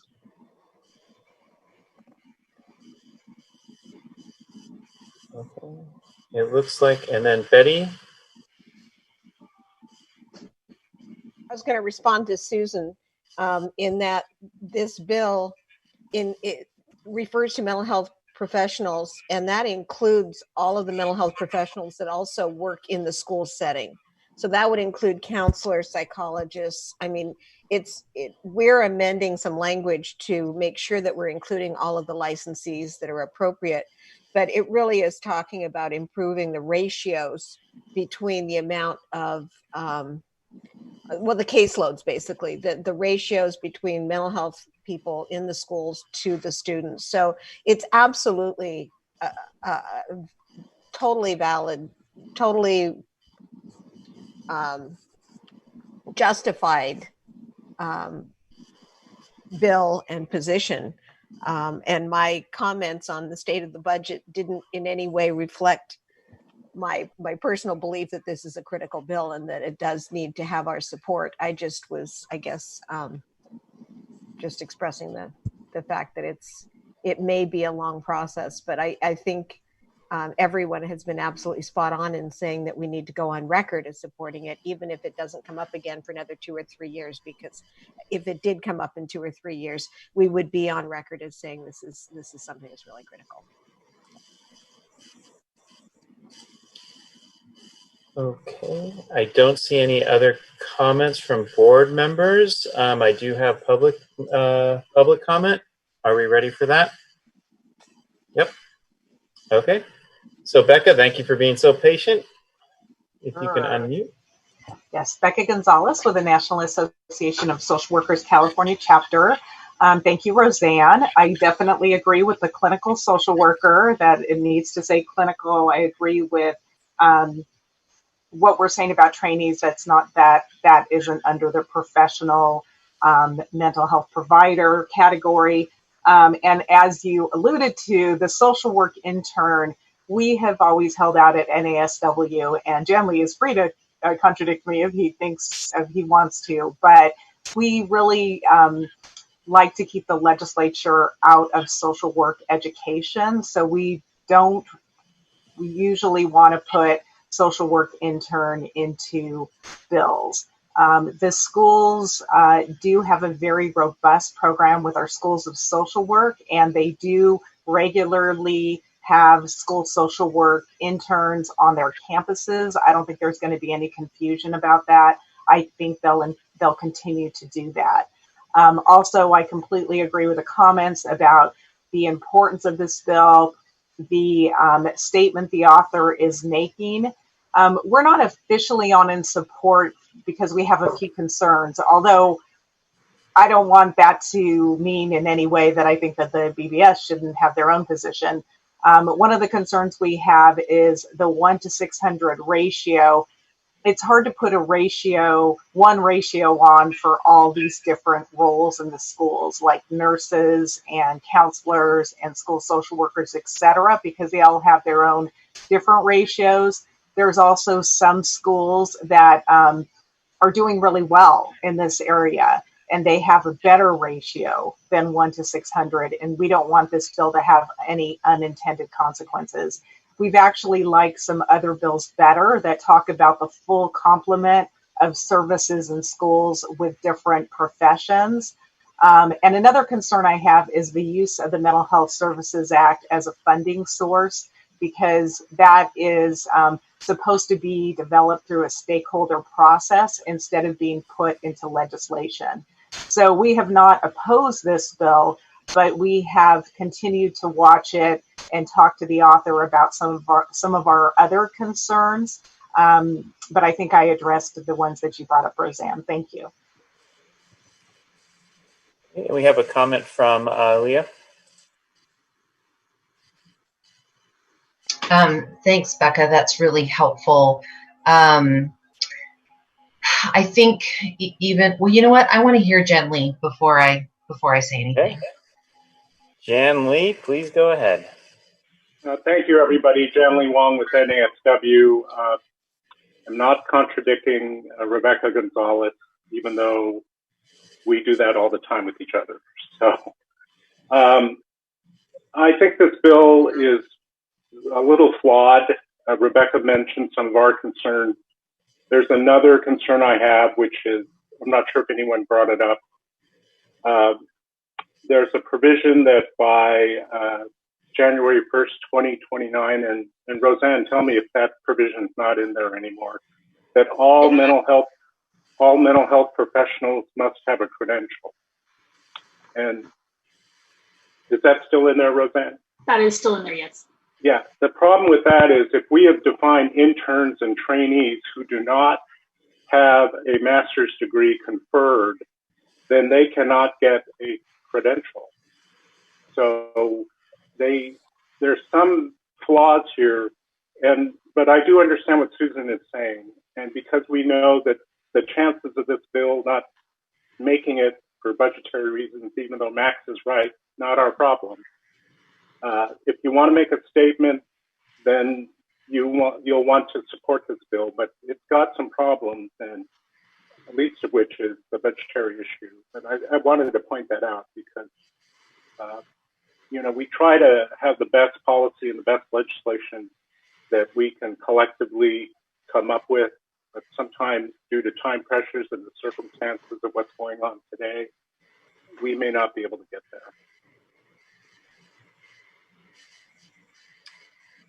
And I have a comment from Jen. Please go ahead. Good afternoon. Thank you for your time. CAMP does have a support position for this bill. Again, it's a really good policy, but I do hear Jan Lee's concerns about the tension between credentialing, requiring individuals to have a credential when they're not licensed. But at the same time, it is a good spot for people to be exposed and receive training in providing therapy in the school setting. So I think this is a very thoughtful discussion, and I think that the conversation's definitely going in the right way. And I also agree that there's some significant risk that the bill may not go into effect this year due to funding issues. But I would concur, I think, Jan Lee that said it's still, in our best interest to have the best bill out there, and drafted accurately. Okay, I have a comment from Leah. So with all that said, I still think we should support it, but I think we should work with the author to change the use of intern title to associate. I think we need to include the language of clinical social worker. I would recommend we say mental health professionals and trainees. And then I would also request that we work with the author and recommend that only one of the individuals is credentialed, and that all others could meet this criteria of being a credentialed mental health professional or trainee. And by doing that, whether that's, well, Jen Lee didn't talk about the social work interns, which I assume that's the equivalent of trainee, yes? It's the equivalent of trainees. I think that Becca said their stance is that they would not want social work interns included in the ratio. Right. So unless Jen Lee disagrees, maybe we don't include that. But I think the funding problem that they don't realize that where this could be helpful, if they have at least one person who's credentialed in the mental health field, then that person can supervise a whole bunch of trainees or social work interns. And that is free labor, except for the supervisor. So it's one way that we could educate them about the budget issue and to change that credentialing language to maybe make it just at least one person to maintain a credential. And then what's the other piece that I wanted to talk about? Yeah, I've forgotten, so I will let other people talk.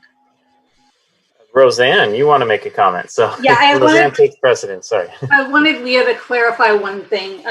When you say that you would recommend only one of the individuals as credentialed, do you mean that for the school having the one mental health professional for every 600 students, that only one of those people, mental health professionals has to be credentialed and the rest don't have to be? Is that correct? No, I'm saying at least one credentialed individual should be part of the school, however they figure out the ratios, just at least, not only, to give them more opportunity to save money by using students. Okay. We have a comment from Christina. So I'm trying to recall how the person, the associate or licensees could acquire the PPSC. It seems like to me now, Betty, you would probably be in the best position, and to explain it, because my understanding is that it's you can acquire it while while the students are in school, and sometimes when they get their degree, they can also go on to the additional classes to get that credential. And so it takes classes, it takes supervision time, to get that credential. Is that accurate? Yeah, a lot of the coursework is overlapping. So you're absolutely right that they would have to apply for a credentialing program, be accepted, do that whole thing. But a lot of their coursework would probably be applicable. But Yes. they would still have to meet the requirements for those different credentials, whatever they were. Which bring up a very practical issue, is that, if all the personnel, if this bill particularly include the students, whether they're, the trainees or the social work students, in that bill, and require them to have the PPSC, and that is contradictory. It's you can't do that. Means that when they're in school, they have no PPSC, and yet they're required to work there. And so, my suggestion in that sense is actually completely take out the students, because, or you have to, kind of work on that part of the law, to take out the requirement of the PPSC. So I think that's the kind of the unintended consequence when they require everybody, to have that by 2029. Sorry to kind of throw a curveball. No, I'm sorry. I'm not fully understanding what you're saying, Christina. Can you help me understand? Well, what Jan Lee point out about that, that terms is still there. That's on and after January 1, 2029, require all mental health professional at each school to hold such a credential. And that's why I was saying to make it at least one of those individuals have a credential. At least one of those. Yes. Have the credential. Okay. That was the change that I wanted to make. So, so that way they can hire students, which my students are already working in the schools anyway, just like the social work interns are. Right. And we don't want to lose them. Okay, got it. So we do have some comments from Jerry Shapiro and Jan Lee. They might add some additional, so I'm going to let them talk now, if that's okay. Does that sound good? Jerry. There's a whole other layer of complexity here. There's something called the California Commission on Teacher Credentialing. And when you get into the PPSC requirements and the specific qualifications of interns and people who have to supervise and ratios of administrative staff, unfortunately, the bill doesn't seem to include how it's going to articulate with the way the teachers get credentialed. And I know initially that seems remote, but this becomes part of how teacher credentialing programs get accredited. And that's why I say there's this whole other layer of complexity. This is a time when schools are utilizing students more and more in graduate programs, whether it's in a specific counseling capacity or a new development that's expanding rapidly, which is wellness centers and being able to use staffs, social workers and counselors and a variety of mental health professionals in more of that fluid type of environmental setting. But at San Francisco State right now, a number of faculty in social work are working on how to get the Graduate College of Education their accreditation renewed so that their students who are wanting to get credentialed as teachers will be accredited. So I didn't see in the bill how, talking about unintended consequences, there may be some real benefit internal kind of looking at how all these complicated pieces fit together. And I think you get a lot of support from the California Teachers Association in the intent of this bill. I'm sorry, I'm a little confused, Jerry, about the teacher credentialing connection. Is it that that in some of those positions, like with LEPs, that they also have to have I don't know what the PPSC is, I guess. It's the Pupil Personnel Service Credential. And master's degrees in psychology, in master's in counseling, and master's in social work, they have a pathway towards earning a PPSC credential, which is a requirement. I don't want to say that it bypasses the LCSW, but it's kind of a parallel pathway towards an elevated standing in school and public school settings. And for the PPSC programs, graduate programs that offer it, have to affiliate with a graduate college of education. So it's like a collaborative working relationship between the counseling department, the psychology department, the social work department, and the Graduate College of Education. Now, in order for I know there's a lot of bureaucratic complexity here, but in order for the Graduate College of Education to be an accredited program. It has to get accreditation review, not only for its major teacher preparation, but also for the PPSC, much smaller component, by the California Commission on Teacher Credentialing. So that's a whole other bureaucratic part that at some point is going to be instrumental in implementing this legislation. Because at some point, someone inevitably is going to object and say, well, are all these people credentialed in terms of the California Commission on Teacher Credentialing? And I didn't see in the bill this being factored in. Okay, so there are schools that require that they're credentialed as teachers in order to provide mental health services. Because I only know the schools that don't require that. Yeah. Betty's got a comment. Betty? Unmute, please. Sorry. It's not a teaching credential. It is credentialed. Our school psychologists, school counselors are credentialed under the same teacher commission on teacher credentialing, but they're not credentialed as teachers. They're credentialed as counselors or school psychologists. But my question was more that I had understood this bill to say that in order to count towards that ratio, you had to either have a credential or a license.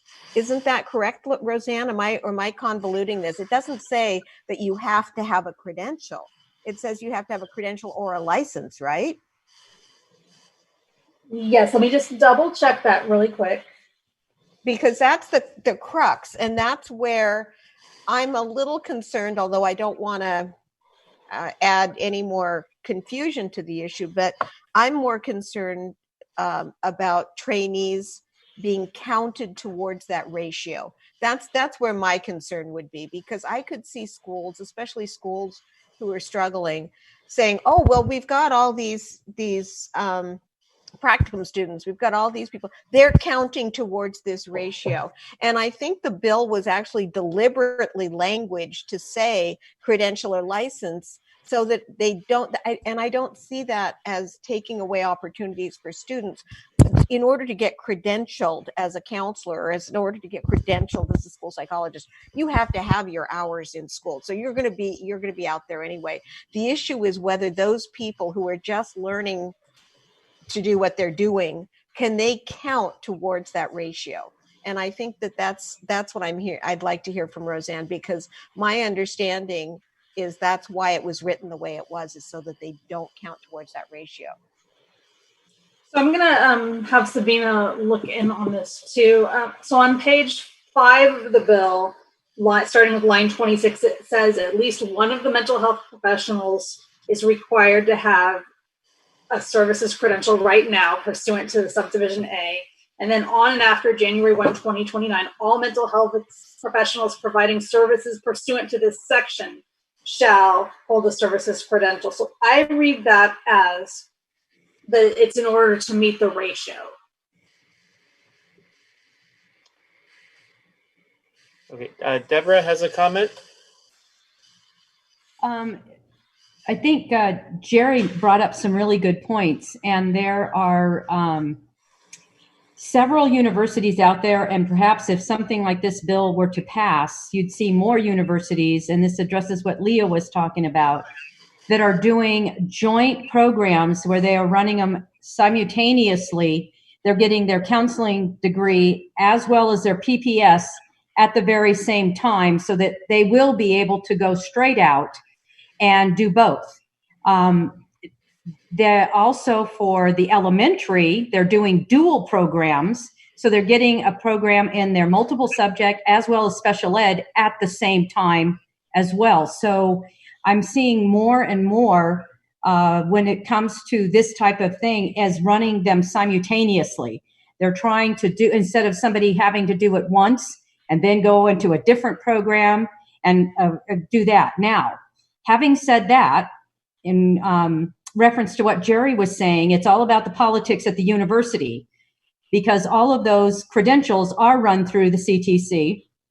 And for example, at the place that I work, social work is a whole different department. But when it comes to LPCCs and MFTs, they're in the Department of Education. So those two are running right together, but not social work. That's over in a different department.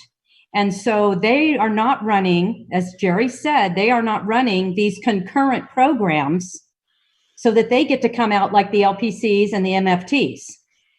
And Jerry, you can back me up if you, or correct me if I'm getting this incorrect. So I think that what you're going to see is you're going to see more and more universities trying to tie these, and it's all political, is trying to tie these together because there's such a need in the schools. And I think it's accountability that they're looking for. And so this is where they're going to do that. But it will have to bind together with the CTC. And the accreditation will be for both programs because both programs are running simultaneously. They are not independent of one another. I mean, you can be an LPCC and an MFT by yourself, but you're not going to go work into a school. Not when they offer the dual credentialing, I guess you would call it. That's what schools are looking for. And I think at some point, the social workers and the MFTs and the LPCs in the universities are going to have to get together and make that opportunity for everybody. I mean, you know, all the professions. But right now, they're not. Anyway, that's what Okay, I have a couple comments. We do have, and once again, Jan Lee has been waiting for a while. Are the board members okay? Can I see kind of a nod or something for them? Let them go first. Okay. Jan Lee, go ahead. Thank you, Jan Lee Wong, NASW. I like what Leah was saying about if we just find some way to adjust the requirement that, or clarify, if Roseanne and Sabina determine that it's not all, everyone defined under the category of mental health professionals, that would really go a long way to resolving what we're talking about. There's one other issue, I know it might be debatable, but in the social work world, it's actually pretty hard to get a PPSC in social work. And the reason why is these are additional courses that would have to be added to the curriculum, and sometimes additional staff would have to be hired at the university level. And many schools of social work in California don't have this program. The other thing is, for those schools that do have this program, some of them have elected to make them part of the College of Extended Studies or continuing education, which means they're really expensive and they're not included in the tuition that someone is paying to get their master's degree. So by making this requirement for all mental health professionals, we run the risk of actually diminishing the number of people who can get this credential, and thereby diminishing the number of mental health professionals in the schools. So this is another one of those flaws. It's sort of a under the radar flaw. But again, if the overall idea is we need this bill, which I think we do, and despite all the flaws in this bill and the problem with the budget, which is a serious problem. By the way, the schools themselves, the universities are being hit by a huge budget cut too. So the school people know this. They know they're going to have to reduce things. One of the first programs to go is the PPSC program, because it's not a requirement to get your master's degree. So anyway, I want to know time is short. I'm going to stop there. And a little bit later, after 1 o'clock, I might have to get off the call, but you always have my staff, Rebecca Gonzalez, who's way smarter than I, to fill you in on the rest. And that being said, Rebecca has been waiting patiently. Rebecca? Mute myself.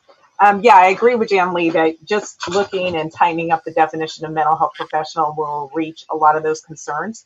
I just wanted to also let you know about some of the politics behind the amendment that said after 2029, all will have to hold a pupil services credential. This stems from people who work in the schools now with a PPS credential, like school counselor, school social worker, school psychologist, wanting to retain those positions and continue being full-time employees with the school instead of bringing other people from the outside in to do those services. So that's kind of where that comes from. There's that fear, but I think the way it usually works now is that the PPS credential is actually for mental health related, educationally related mental health services. So mental health services that will make you successful in your education career.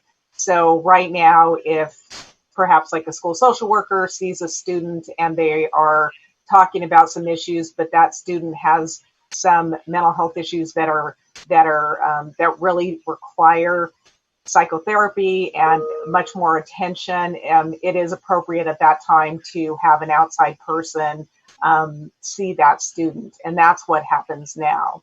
But I just wanted to let you know that part of the politics behind that other amendment was the fear of losing those full-time positions in the schools.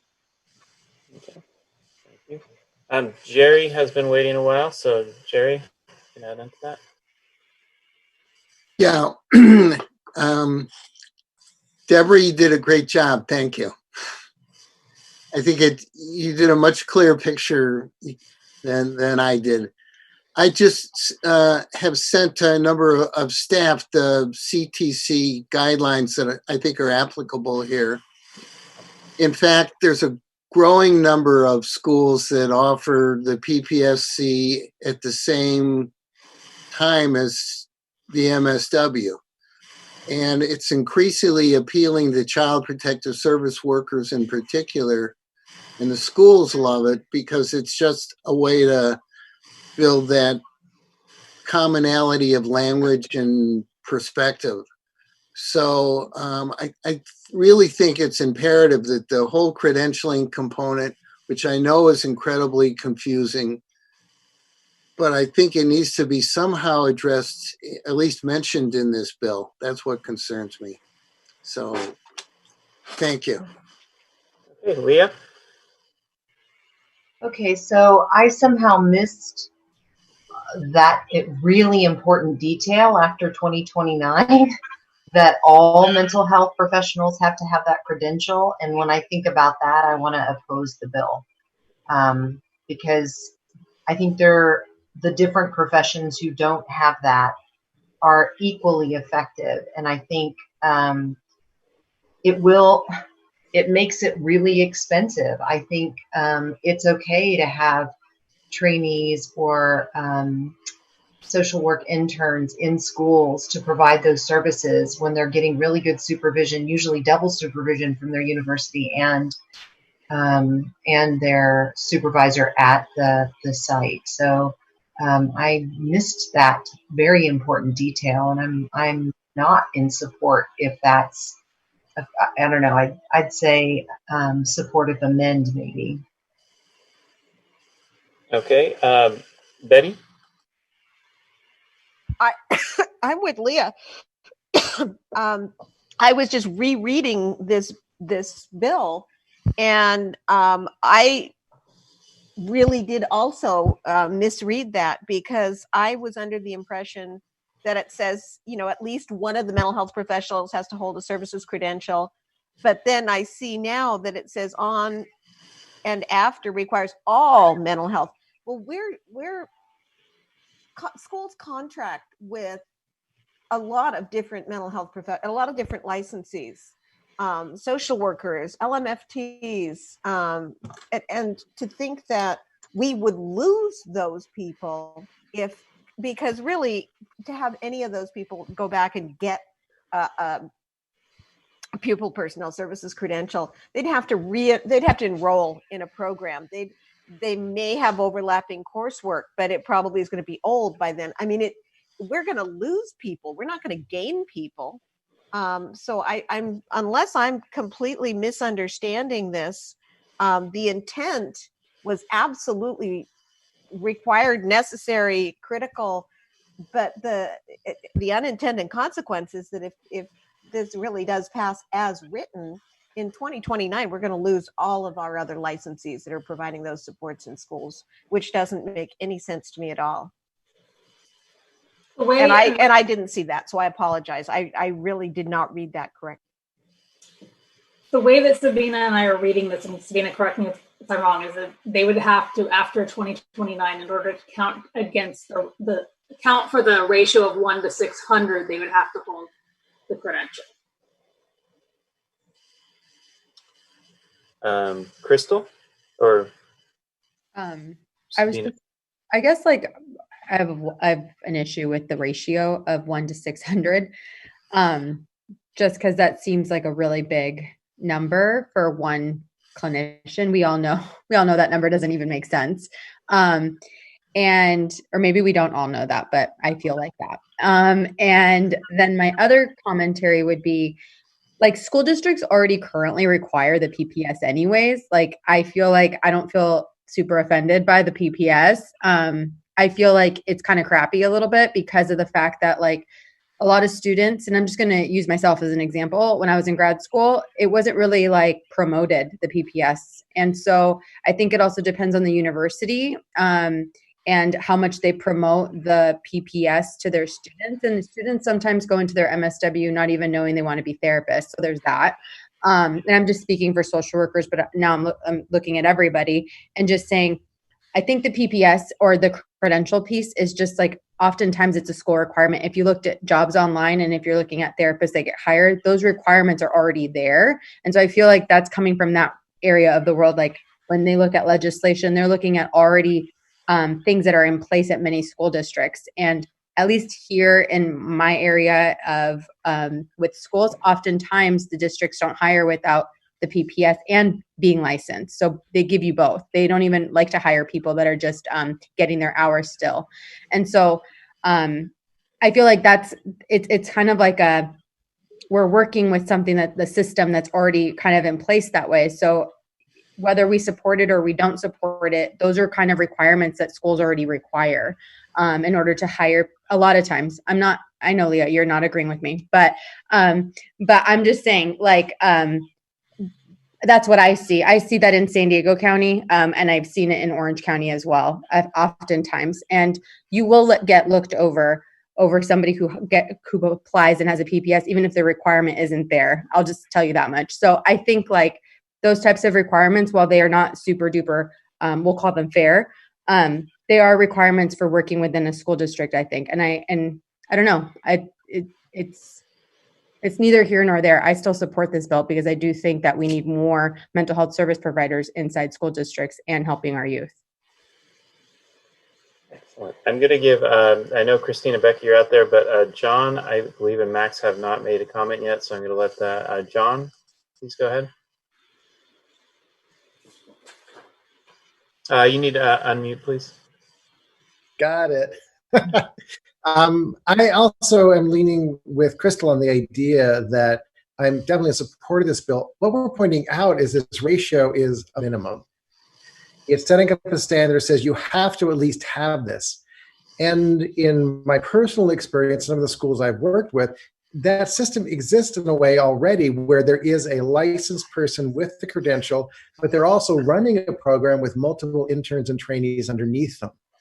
So I don't think this is precluding trainees and interns to be able to work in this system. The ratio is just asking that 1 to 600 does have a credentialed person in the program.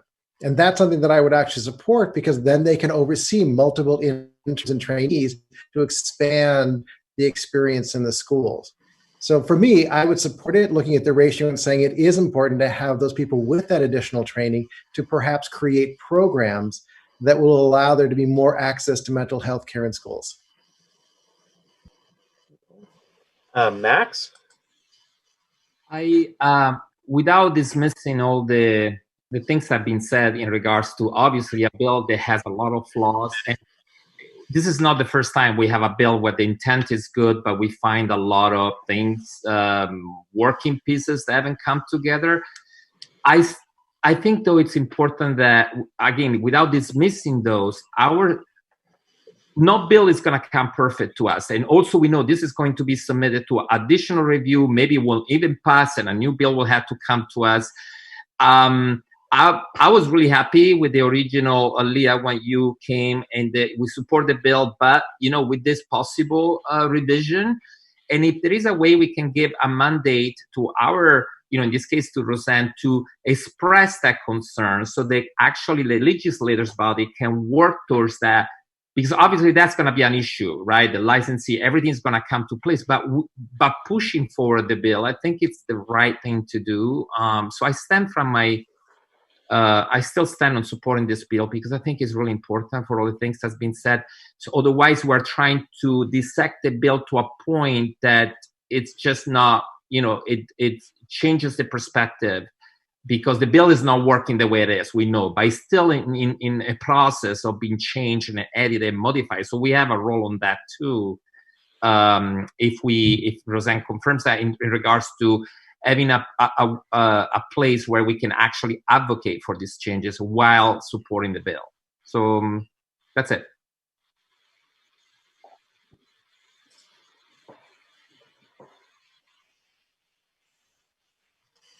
Sorry, I've got to learn how to unmute. Rebecca, please.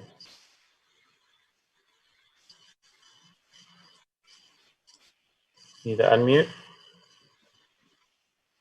I want to reiterate something I said that may have been unclear. I think the bill is just written in a confusing manner and needs to be amended. I don't believe that they meant to say that all these people that cannot get a PPS credential have to get a credential. But I think by defining them under people with a, what does it say? I'm at the wrong part of the bill. As a mental health professional, that's what makes it confusing because it puts associates under, or actually trainees under mental health professionals. So it makes it confusing because those folks cannot get a PPS credential. So I think it should be rewritten a bit. But I do agree that at least until 2029, only certain people who get that PPS credential, those are the ones that could set up a system where you have all those interns and trainees under you, as John stated. So that system works very well. So I think by just rewriting the bill a little bit, it would be clearer. And also, once this bill is in effect, it would not preclude those outside folks providing more intensive mental health services. It's just talking about people who apply to the ratio. And it really is important to have mental health professionals that are in the schools every day, because people who see kids every day are going to have certain insights that an outsider can't have. And so it's really important to preserve that population on our campuses. Does that make sense, Roseanne, what I'm saying? Yeah, that makes sense. And I think that we can move forward on this. And it sounds like the main concerns that I'm hearing is that if we were to take a support position, we can definitely convey to the author, we want the clinical social worker language in, we want the intern to associate. I can say something about the mental health professional and trainees. We have a concern about how that's defined. It makes it sound like it would need a PPS credential, and the board doesn't necessarily feel that should be the case. And then perhaps, alternatively, at least one individual should be credentialed. I could say the board felt more favorably about that, or something like that. And there was a concern about requiring everybody to have it. So would that be palatable moving forward? We do have looks like 3 comments, and Christina's been waiting. Christina, do you want to comment to that? Yeah, so I want to thank Becca, to really help me clarify my point, because, the unintended consequences of, including the student intern, to have that, PPS credential is you just cannot do this. But I think the most important thing that I think we haven't really looked at, which is one of the major flaw of this bill, which I myself overlooked also, is about, using the MHSA funding. So, so by rule, the Mental Health Services Act, how the program being developed, should go through, a very comprehensive process of public hearing and that kind of stuff. And so, so by using, the requiring, to use the PE&I funding, the prevention and early intervention funding to fund the school program, that is actually really against what the original intent of the MHSA design. So it's a major flaw. This is, it changed the spirit of what the the whole, how the county should develop the program. So I would say that coming from knowing the the county services, I think we should really consider striking, or maybe recommending to find some other funding source to fund those positions. We have a comment from Wendy. Yeah, Roseanne, I think this kind of goes back to the letter that you were talking about writing, and listening to a lot of the comments from the board members about there are clearly a lot of issues with some technical aspects of the bill, but I think we're definitely hearing some common concerns and themes about the need for enhanced mental health services in schools, period. And to, we have this, growing instances of, high school age, middle school age, mental health issues, suicidal teens. We have a clear growing need. And so is there a way that we can kind of front load the position letter with articulating the board's support for some mechanism to address this need, and then kind of go into, that being said, this bill has some technical concerns, and then we're sort of front loading what's really important to us, and the technical issues are also important, but what I'm hearing from board members is just this need to really drive home this need and a desire to see some mechanism to address it. Yes, we can definitely craft the letter that way, and we do that all the time. We can say, we're supportive in concept of this, but here's a list of the concerns that the board has, and so we respectfully request your consideration of these issues, and then bullet point them. Okay, Leah. We have the majority of our students working in the school districts as trainees, and they're connected to agencies who have MFT supervisors who are, because there's no one in the school providing any psychotherapy, so that's how they're doing it. And I noticed this bill allowed for that kind of structure. So I think when we approach them, that we need to let them know, by requiring everyone to have that credential, you're going to be firing a whole lot of people. A lot of people are going to lose jobs based on this language. And I still assert that I think it's okay that trainees and interns are appropriate. So I would like to assert as support if amended, particularly on that piece, except I'm not really sure how to address the MHSA funding problem, because I feel almost 100% certain that they won't support it otherwise, because there's no other funding source for them to get the money, whereas this gives a little bit of hope. So I'm kind of feeling torn about that. So I'd like to kind of wrap up a little bit. We've talked about this, had incredible opinion. I've actually changed my position depending based on several people's input, so I want to thank everyone for that, because it's really much more complicated than I think we realize.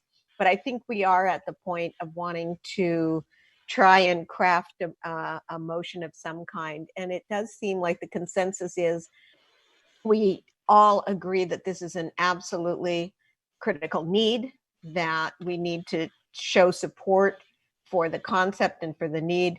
And I agree with what Wendy said.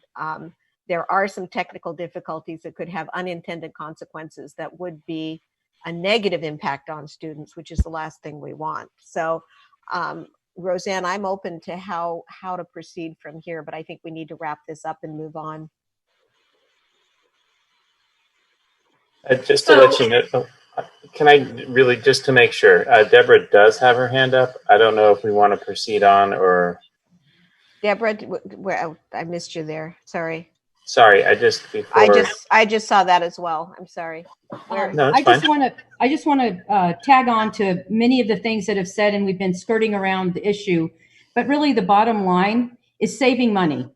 And Betty, you're right, and so Crystal and Leah, and the bottom line is if I can get myself a PPS and an LMFT at the same time, which can then, in the high school, I'm talking about secondary, addressing what you said, Leah, because they're not getting the mental health because their PPS is in career, not in mental health, then I, as a school district, can utilize that person that I've hired that is a licensed MFT and a PPS.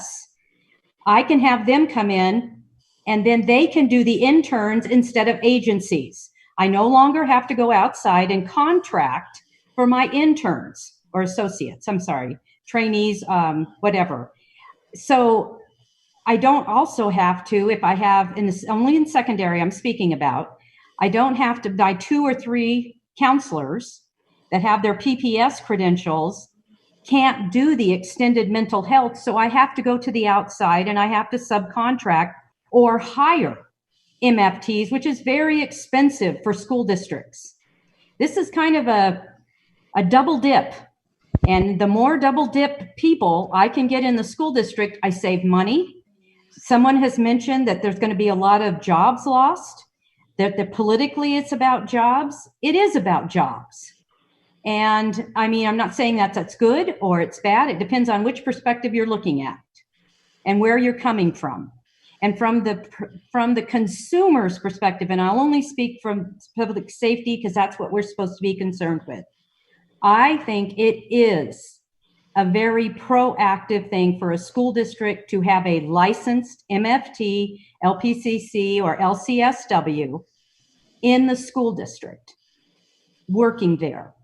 Instead of the contracted through the agency, there is no accountability as far as being able to address maybe concerns by parents or the community of who's sitting in there providing mental health, because it's a contract on the side.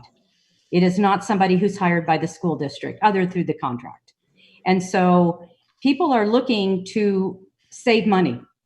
And I think that that having someone who's actually licensed and having the ability to bring in interns and work underneath them, and the accountability piece, I don't need to have 3 counselors who do career anymore. They can do career and extensive mental health, and I don't have to go to the outside for it. So I'll leave it at that. But I think at the end of the day, it is about money at the end of the day. So in order to move forward on this, a couple of different options that it sounds like I'm hearing.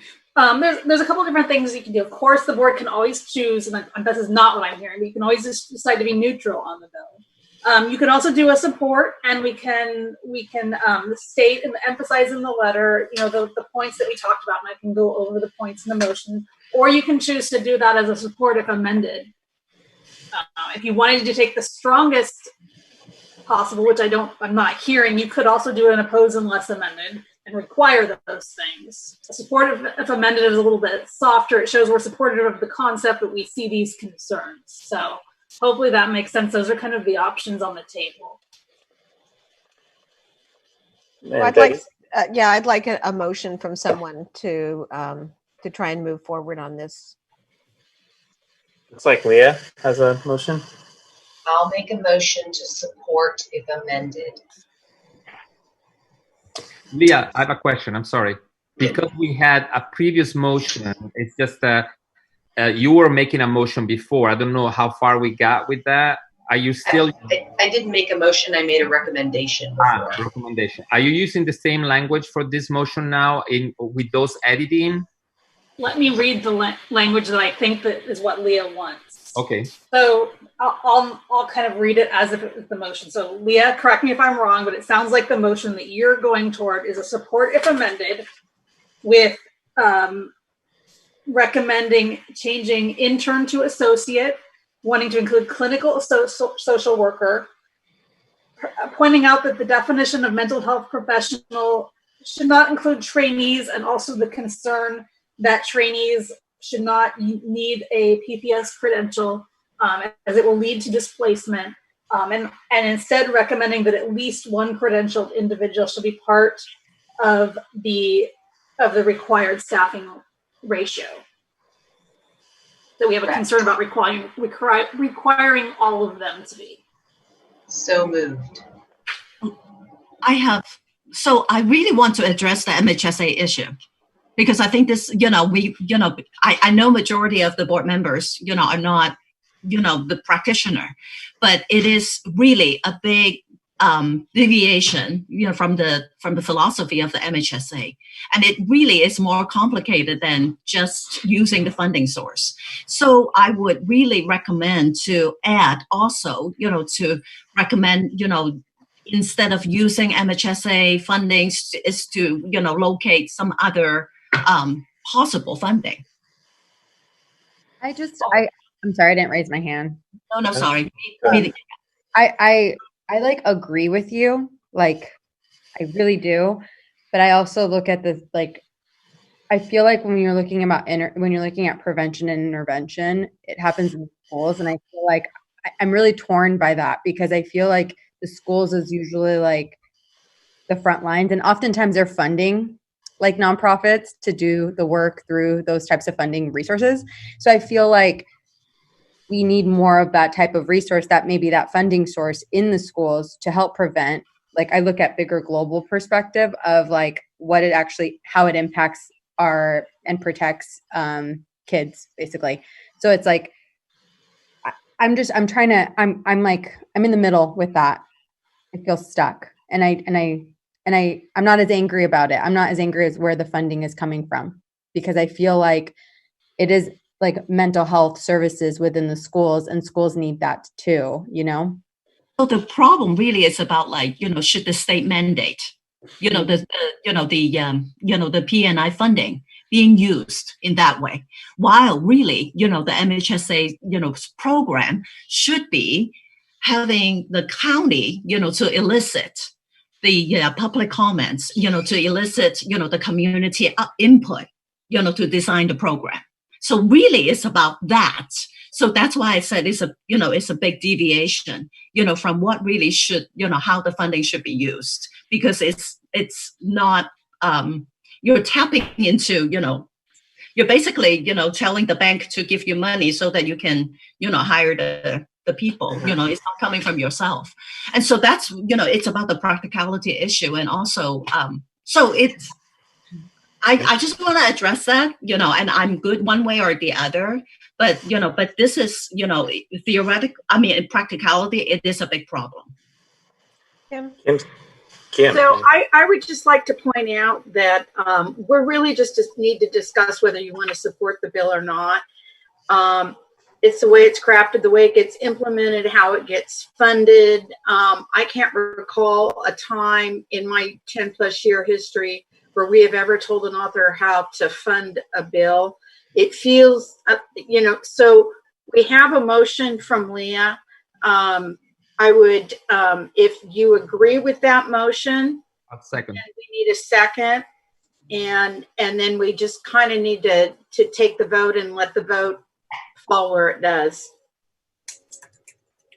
Did I hear a second from you, Max? Yes, correct. So let's, okay. I do appreciate the conversation. I rarely cut us short, but we have another 20, I don't know, a lot of items left. So we, I think, need to wrap this and move on for a vote. So I'm going to, unless there's further discussion that absolutely is critical, I would. Roseanne, I just want to find out from, because you crafted that motion, after the change, mental health professional definition should not include trainees. What did you have listed right after that? The trainees, there's a concern that the trainees should not need to have the PPS credential because it will lead to displacement of them, of their utilization. And that we would alternatively suggest at least one credentialed individual should be part of the school staff that meets the ratio. Okay, I did. That we have a concern about requiring all of them to. Okay, thank you. Do we have any public comment, or are we ready for the vote? I think we're ready. Okay, here we go. Crystal Anthony? Yes. Dr. Leah Brew? Yes. Deborah Brown? Yes. Betty Connelly? Yes. Max Disposti? Yes. Susan Friedman? Yes. John Sovek? Yes. Wendy Strack? Yes. Christina Wong? Christina Wong? Yes. Motion carries. Betty, there's been a request for a break. So Okay. Is this for a short break or a long break? Short break. I would think Long short. break. 5 minutes? 5 minute break. Okay, 5 minute break. We'll be right back then.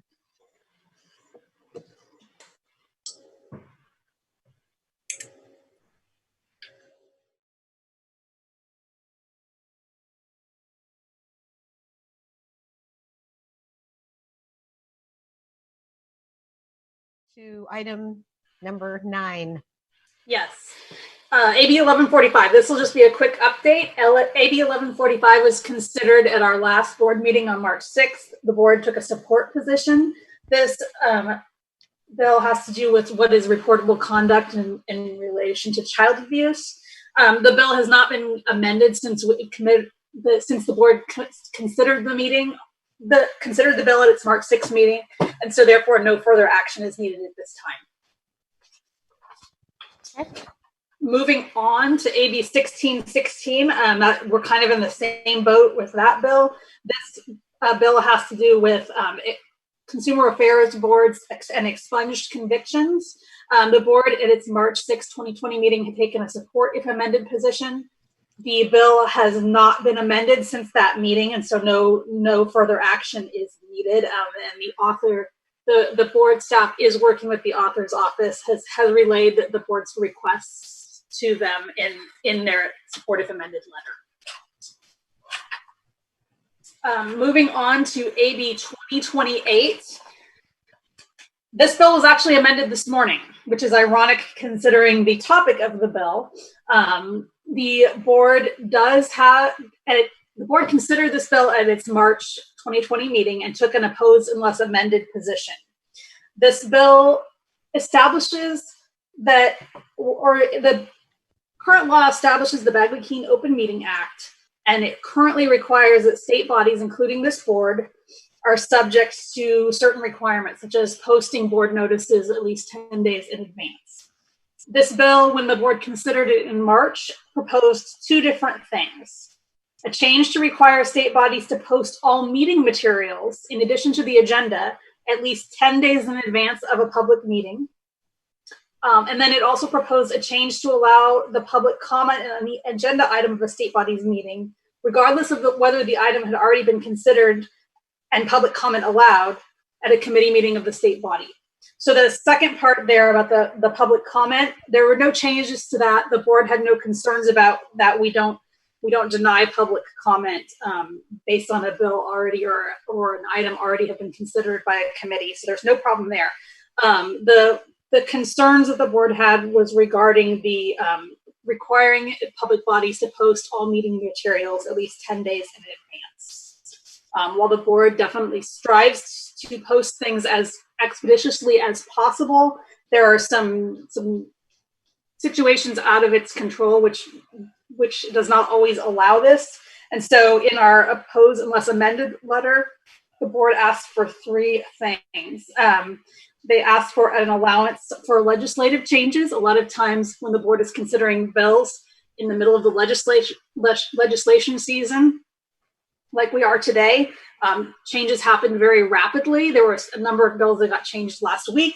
This one got changed this morning. And if it got changed and we can't post new materials within 10 days, then the board has no ability to weigh in whatsoever. There was also a concern that we presented to the author about material and comments from stakeholders. A lot of times when stakeholders see the agenda and materials, if they're not able to attend the meeting, sometimes they like to send in comments, which we then share with the board members. A lot of times those comments come in via email or different materials that they want the board to see. And so it appears under the way the bill was previously written, that would not be allowed.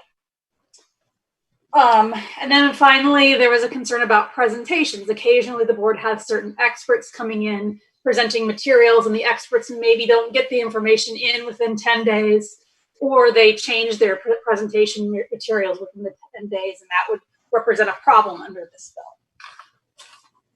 So that being said, Steve, I'm going to ask you to put up today's version of the bill, if you're able to do that, on the screen so that everybody can see it, because we weren't able to have this in the material. Ordinarily, if we were meeting in person, I would have been able to pass out to the audience the amended bill and a printout of that to all the audience and board members, but obviously we're not able to do that today. And so we have the material, the bill on the screen for you to see.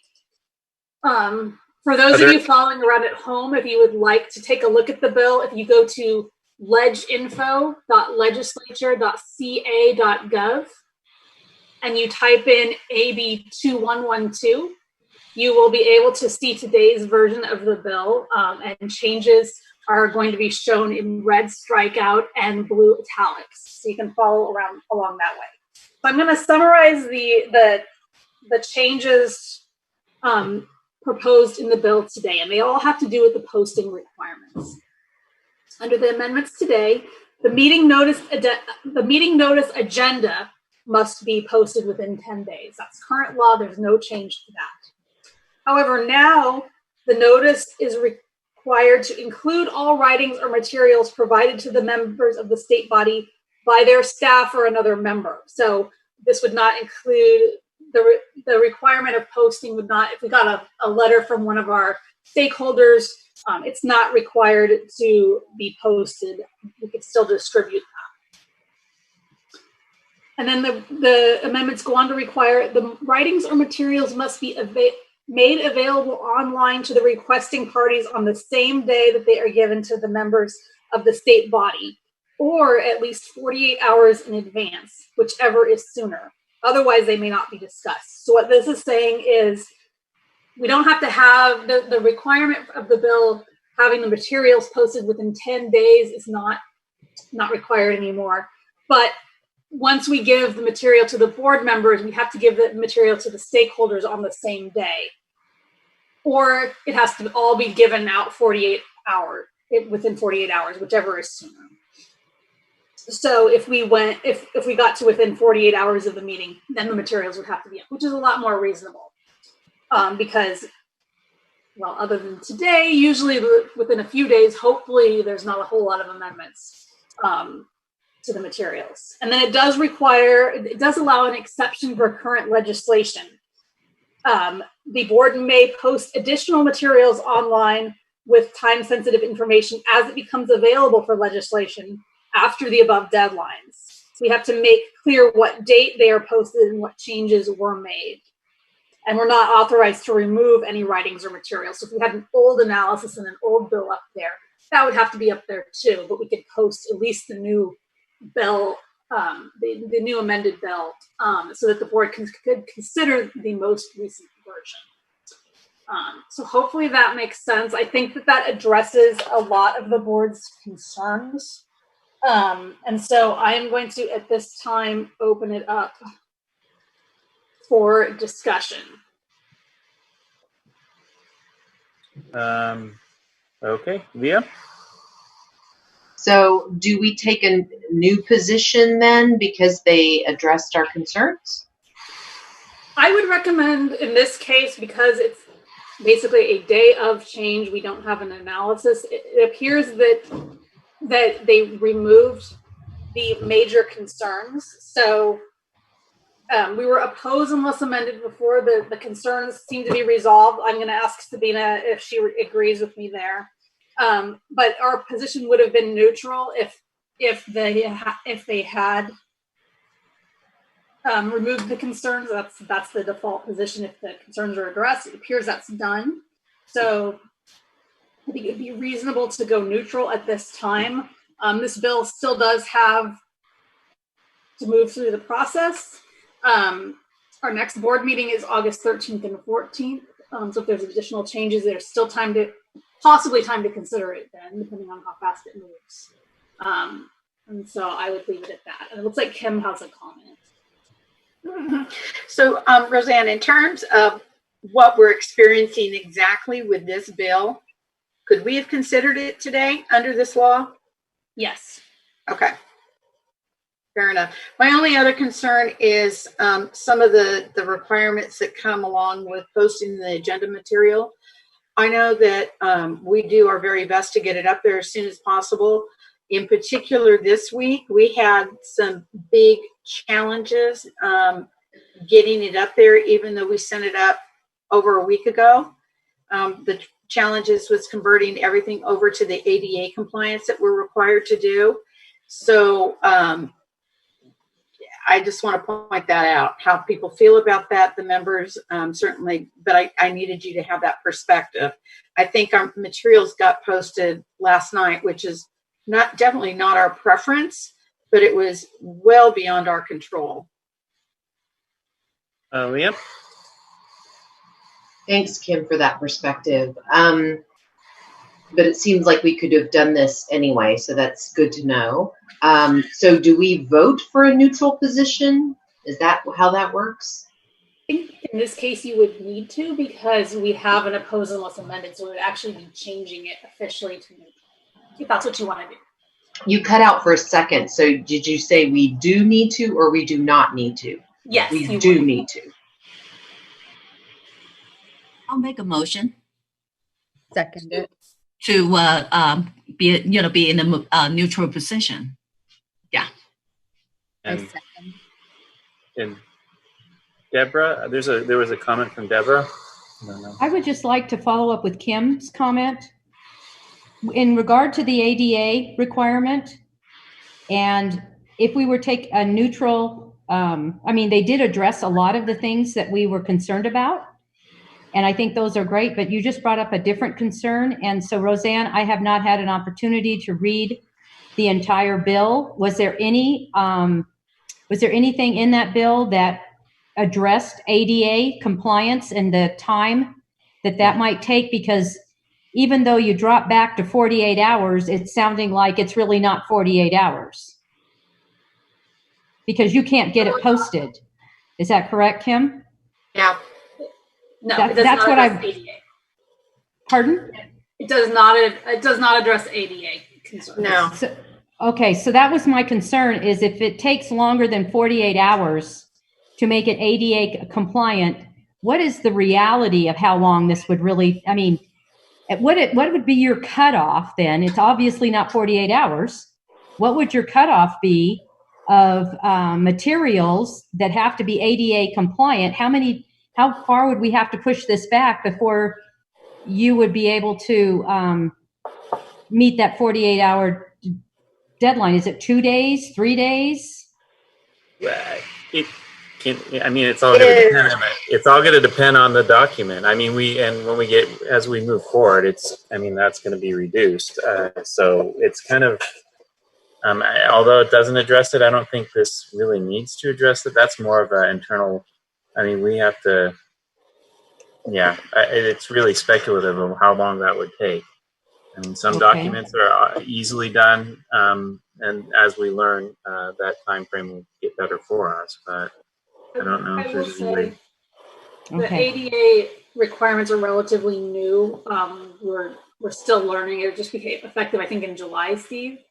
We're still learning a lot. Like we've looked with this one with a couple of the attachments. You'll note that they're instead of using actual physical paper attachments, we're using links that are embedded in the actual document. That's one way we can do it. So we're continuing to learn with the assistance of our IT department how to do that. I anticipate we'll get better. It's still not ideal, but I think that in this case, if the bill moves forward, 48 hours is the best we're going to get. That's a lot better than 10 days. Leah? So it sounded to me like we still would have been able to discuss this bill even without that 48-hour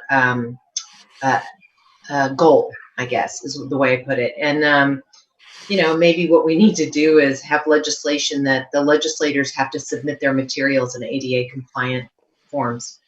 But I think we have a motion and a second, right? You have a motion from Christina Wong, and we have a second from Crystal. Yes. So at this point, it would be, if the board members have no other comment, then we would ask the public if they had any comments. And it doesn't appear to be that case. There's no hands up. Okay, I will go on with the vote. Crystal Anthony. I say yes. We're taking a vote. I think. Dr. Leah Brew. Yes. Deborah Brown. Yes. Betty Connelly. Yes. Max Disposti. Yes. Susan Friedman.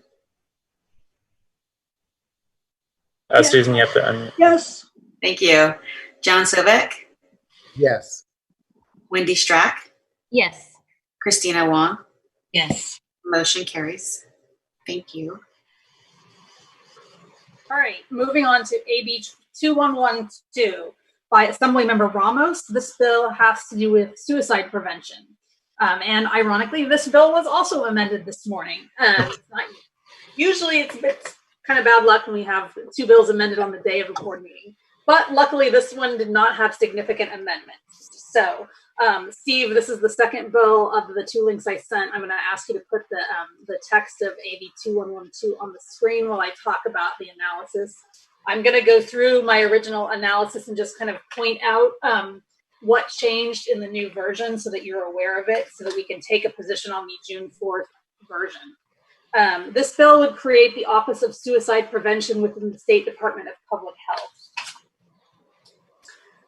If you look at the part of the bill, the analysis that says this bill, previously, the previous version said it established the Office of Suicide Prevention by the State Department of Public Health. The new amended version today is just a little bit, takes a little bit lighter stance. It instead says it authorizes the establishment of the Office of Suicide Prevention by the State Department of Public Health. So it doesn't require it, it allows the Department of Health to decide to establish it instead. And then in terms of the guidelines for what that office would do, it instead of saying these are the guidelines, the new version, amended version, takes again a lighter approach and states that the responsibility of the office may include the following, and then it lists several different responsibilities of the Office of Suicide Prevention if it is established. Previous version of the bill directed the office to focus its efforts on certain groups. Now it states the office may, if established, focus its efforts on certain groups. And the same with items 4 and 5. It allows the office, if it's established, to share and receive certain data and apply for federal grants. The purpose of this bill is to study and address the suicide crisis. It's an increasing problem in California, as we all know. The author notes that suicide is the second leading cause of death among young people, ages 15 to 24 in the United States. A 2015 survey found that 1 in 6 high school students had reported seriously considering suicide in the previous year. The board took part in some related legislation for this a couple of years ago that will actually be coming into effect in January 2021. It supported a bill that require applicants with the Board of Behavioral Sciences and licensees of the Board of Behavioral Sciences to complete at least 6 hours of coursework or supervised experience in suicide risk assessment and intervention And all licensees renewing on or after January 1st, 2021 will have to show completion of this coursework or experience as well. And so that's been the board's involvement in the efforts. Again, the changes today for the June 4th version authorizes, instead of directs, the Department of Public Health to establish the Office of Suicide Prevention, and it makes the focuses and responsibilities of the office permissive rather than prescriptive. And so with that, I will open it up to discussion. It appears we don't have any board member comments, but we do have one from public. Would we want to entertain that?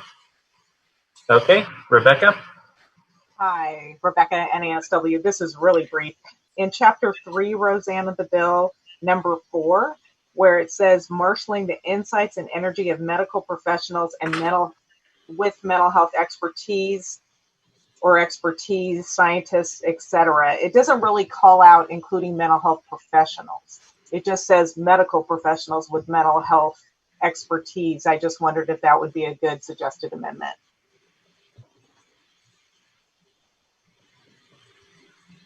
Do the board members want to discuss that? They're in the bill on page 2 of the bill. That starts with line 36 down at the very bottom of that page. I'm sorry, I'm looking at my version. Let me look at Steve. I think it's actually page 3, line 6. You can see it on the screen. Marshaling the insights and energy of medical professionals with mental health experience. There doesn't appear to be any comments. Yep, there we go. Yep. So no proposed amendment there? No. So I guess I'm not understanding what that number 4 means. Does that mean it doesn't apply to us because we're not medical professionals? I don't know how to interpret without reading the whole thing. The whole thing says medical professionals with mental health experience, scientists, other academic experts, as well as public health experts, public servants, and everyday Californians. So it's casting a pretty wide net. I think it's up for argument whether our licensees would be included in that. I think that's the intent. Differing people might have differing opinions. You have a comment? Sorry. Sorry, we're not medical. I just just want to state that, but I'm in support of it. We have a comment from John. So Becca, thank you for pointing that out. I actually think it would be something we would like to encourage into amendment to actually specifically put mental health professionals in the statement. Because right now, if you read it, we could easily be excluded. A comment from Christine. Christine? Okay, so I am wondering, because this is housed in the Department of Public Health, and so primarily, the staff, is coming from the medical field, and so that's why I'm wondering, if that, that terminology about medical professionals with mental health experience really is, in addressing, to the composition of the Department of Public Health. So, yeah, just my little 2 cents. But I think in terms of, regardless, I think, if that is really true, that's the intent of that statement, I think it's still worthwhile to support. And Betty? Oh, unmute. Sorry. Yeah. I understand what everyone's saying. It may be unnecessarily an unnecessary duplication because, as Christina said, I think this is really addressing medical professionals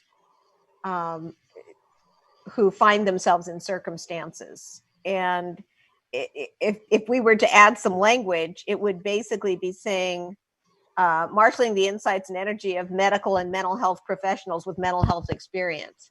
I mean, it's almost like mental health experience implies that if you're a mental health professional, this probably isn't relevant. But I'd be curious to see what Roseanne says about that. I don't.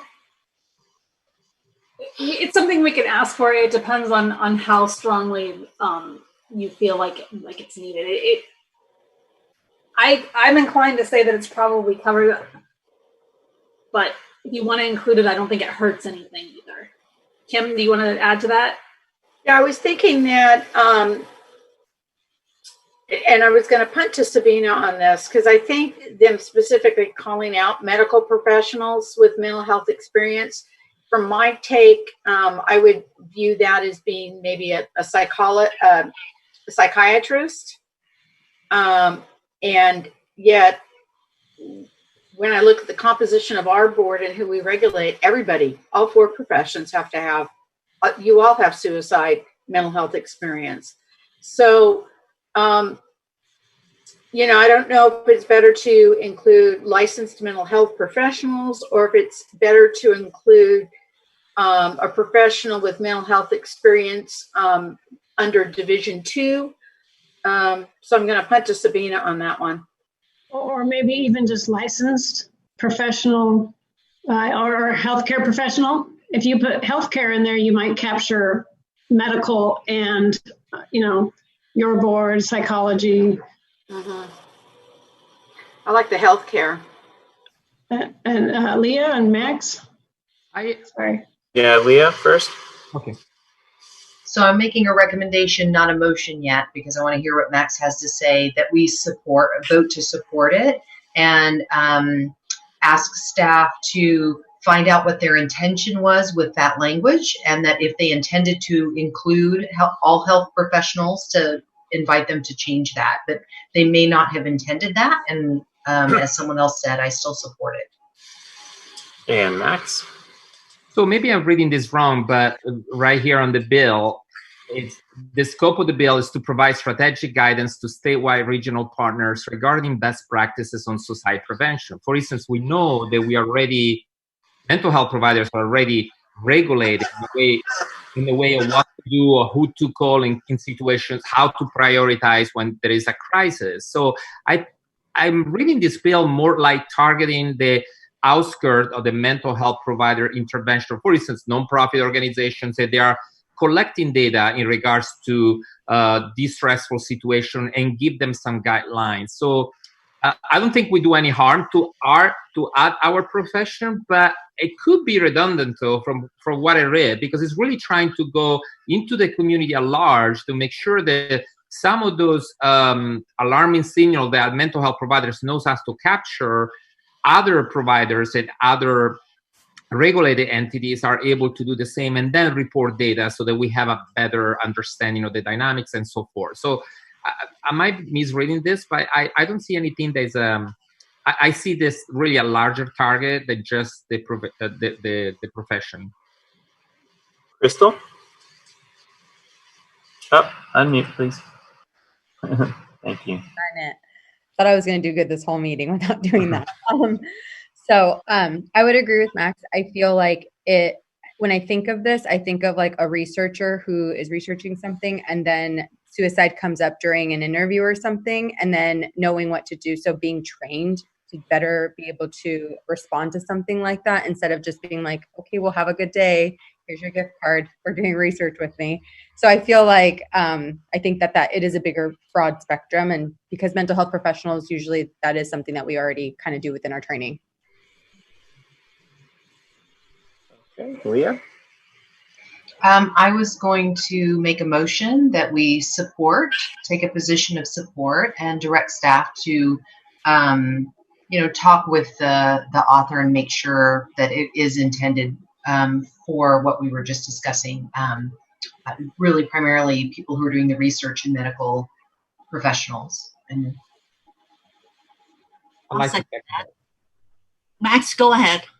Is that you seconding? Yeah, either way. Okay. You go. I can second, yeah. Okay. There doesn't appear to be any other comments. Okay, here's a vote. Crystal Anthony? Yes. Dr. Leah Brew? Yes. Deborah Brown? Yes. Betty Conley? Yes. Max Disposti? Yes. Susan Friedman? Yes. John Sovek?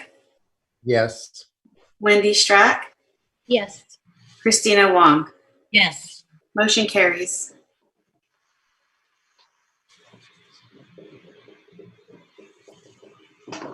All right, moving on to AB 2113.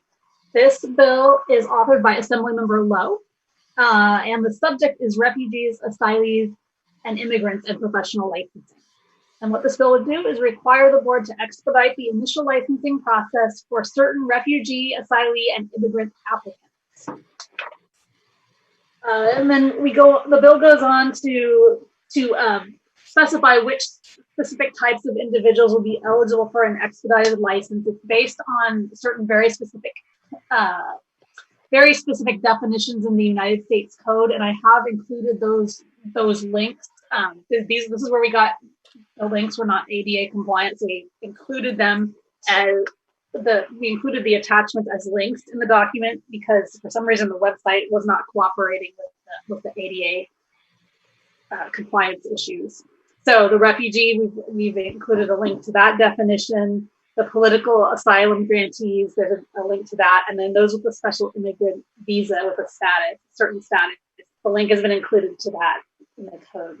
The author's office notes that under federal law, refugees can be granted asylum if they are fleeing or unable to return to their home country because of war, violence, or persecution. And the federal government may also issue a special immigrant visa to those who have worked for or assisted the U.S. Armed Forces in conflict zones. And they point out that these are typically Iraqi or Afghan nationals. The author points out that these individuals, upon coming to this country, have difficulty finding economic opportunities, and they struggle to find skilled employment. So this bill is seeking to help them find this employment more quickly. I talked to the author's office a little bit about verification because I wasn't sure on how the board would be able to verify this, but they provided me with some information about how it would be verified. And according to them, status of a refugee or asylee can be verified via an I-95 form issued by the U.S. Citizenship and Immigration Services, and they provided attachment C, which is linked in this document that discusses that process in further detail.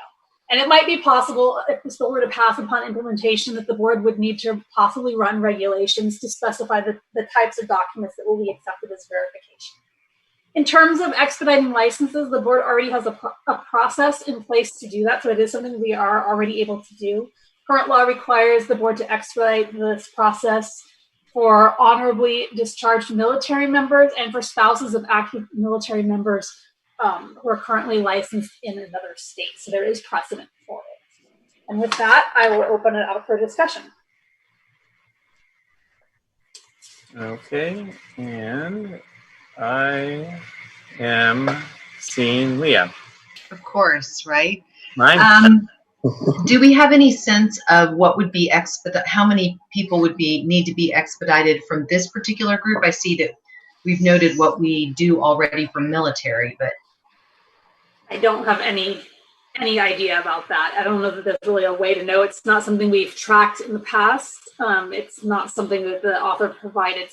They did provide statistics in the fact sheet. About 12,000 refugees were resettled in California in 2017. I would imagine it's a very low number that are going to be applying for licensure with our board. There will probably be some, but I don't think that it's significant enough that there would be a huge impact. Okay, but I don't have any information to base an estimate on. Okay, so Kim, do you have any concerns about being able to handle that additional load? No, not really. I think the issue is more going to be the regulations and getting that through on a timely basis. Okay. Christina? Just a quick question. So, I truly support this, the intent of the bill. So I'm just wondering, practicality wise, that's, because when we deal with people who are coming from the different country, whether it would actually, I don't know how, whether it would actually, take longer time, to do that. So, yeah, because, we're talking about like out of country, the meeting a lot of the different requirements and stuff like that. So just want to get a sense of it. And it would mean, just like our military applicants, I mean, they would still have to remediate any deficiencies and meet all of the other licensing requirements. It just would mean we would, with the military applicants, we have some sort of a box that's checked at the front of the application that basically moves it to the top of the pile. So the evaluators would prioritize those, evaluate them, and then they would send that person the information. Hey, these are your deficiencies, or everything looks good. And if they have deficiencies, they'd still have the standard year to make it up, but that would be on their timeline. They could choose to make that up right away and get it back in, or they could spend the whole year, doing it however quickly they wanted to. So basically, it's moving the application to the top of the pile. Yes. Exactly. I like that. Thank you. Thank you for that clarification. And Leah? And just to clarify, Kim, very quickly, the portability bill that we did is for other states. It doesn't address other countries, right? That's correct. Correct. Okay. So I'd like to move to support this legislation. I second. And I'm not seeing any other comments. Okay. And here's a vote. Crystal Anthony? Yes. Dr. Leah Brew? Yes. Deborah Brown? Yes. Betty Connelly? Betty? Yes. Max Desposti? Yes, yes. Susan Friedman? Yes. John Sovek? Yes. Wendy Strack? Yes. Christina Wong? Yes. Motion carries.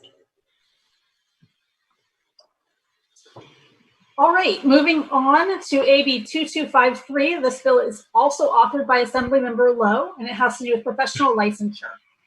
Right now, there are various state agencies that require their mental health professionals that they employ who are working in state settings. They require everybody to have a license, even though technically a government agency is an exempt setting that doesn't, under our board's law, necessarily require a license. These state agencies have a guideline in place that basically, or a law in place that basically says you need to have a license if you're working here as a mental health professional. But there are some exceptions to that if they're working toward gaining what they call qualifying experience toward licensure. But it turns out that different agencies have different criteria of what qualifying experience is. Roseanne, can I interrupt you for a second? Yeah. We are having some technical difficulties on the webcast, and I know it's about time. Could we just get a 5-minute break to fix? Sure. Okay. So it is 2:13, 5 minutes. Let's come back in 2:18. Thank you so much. Okay.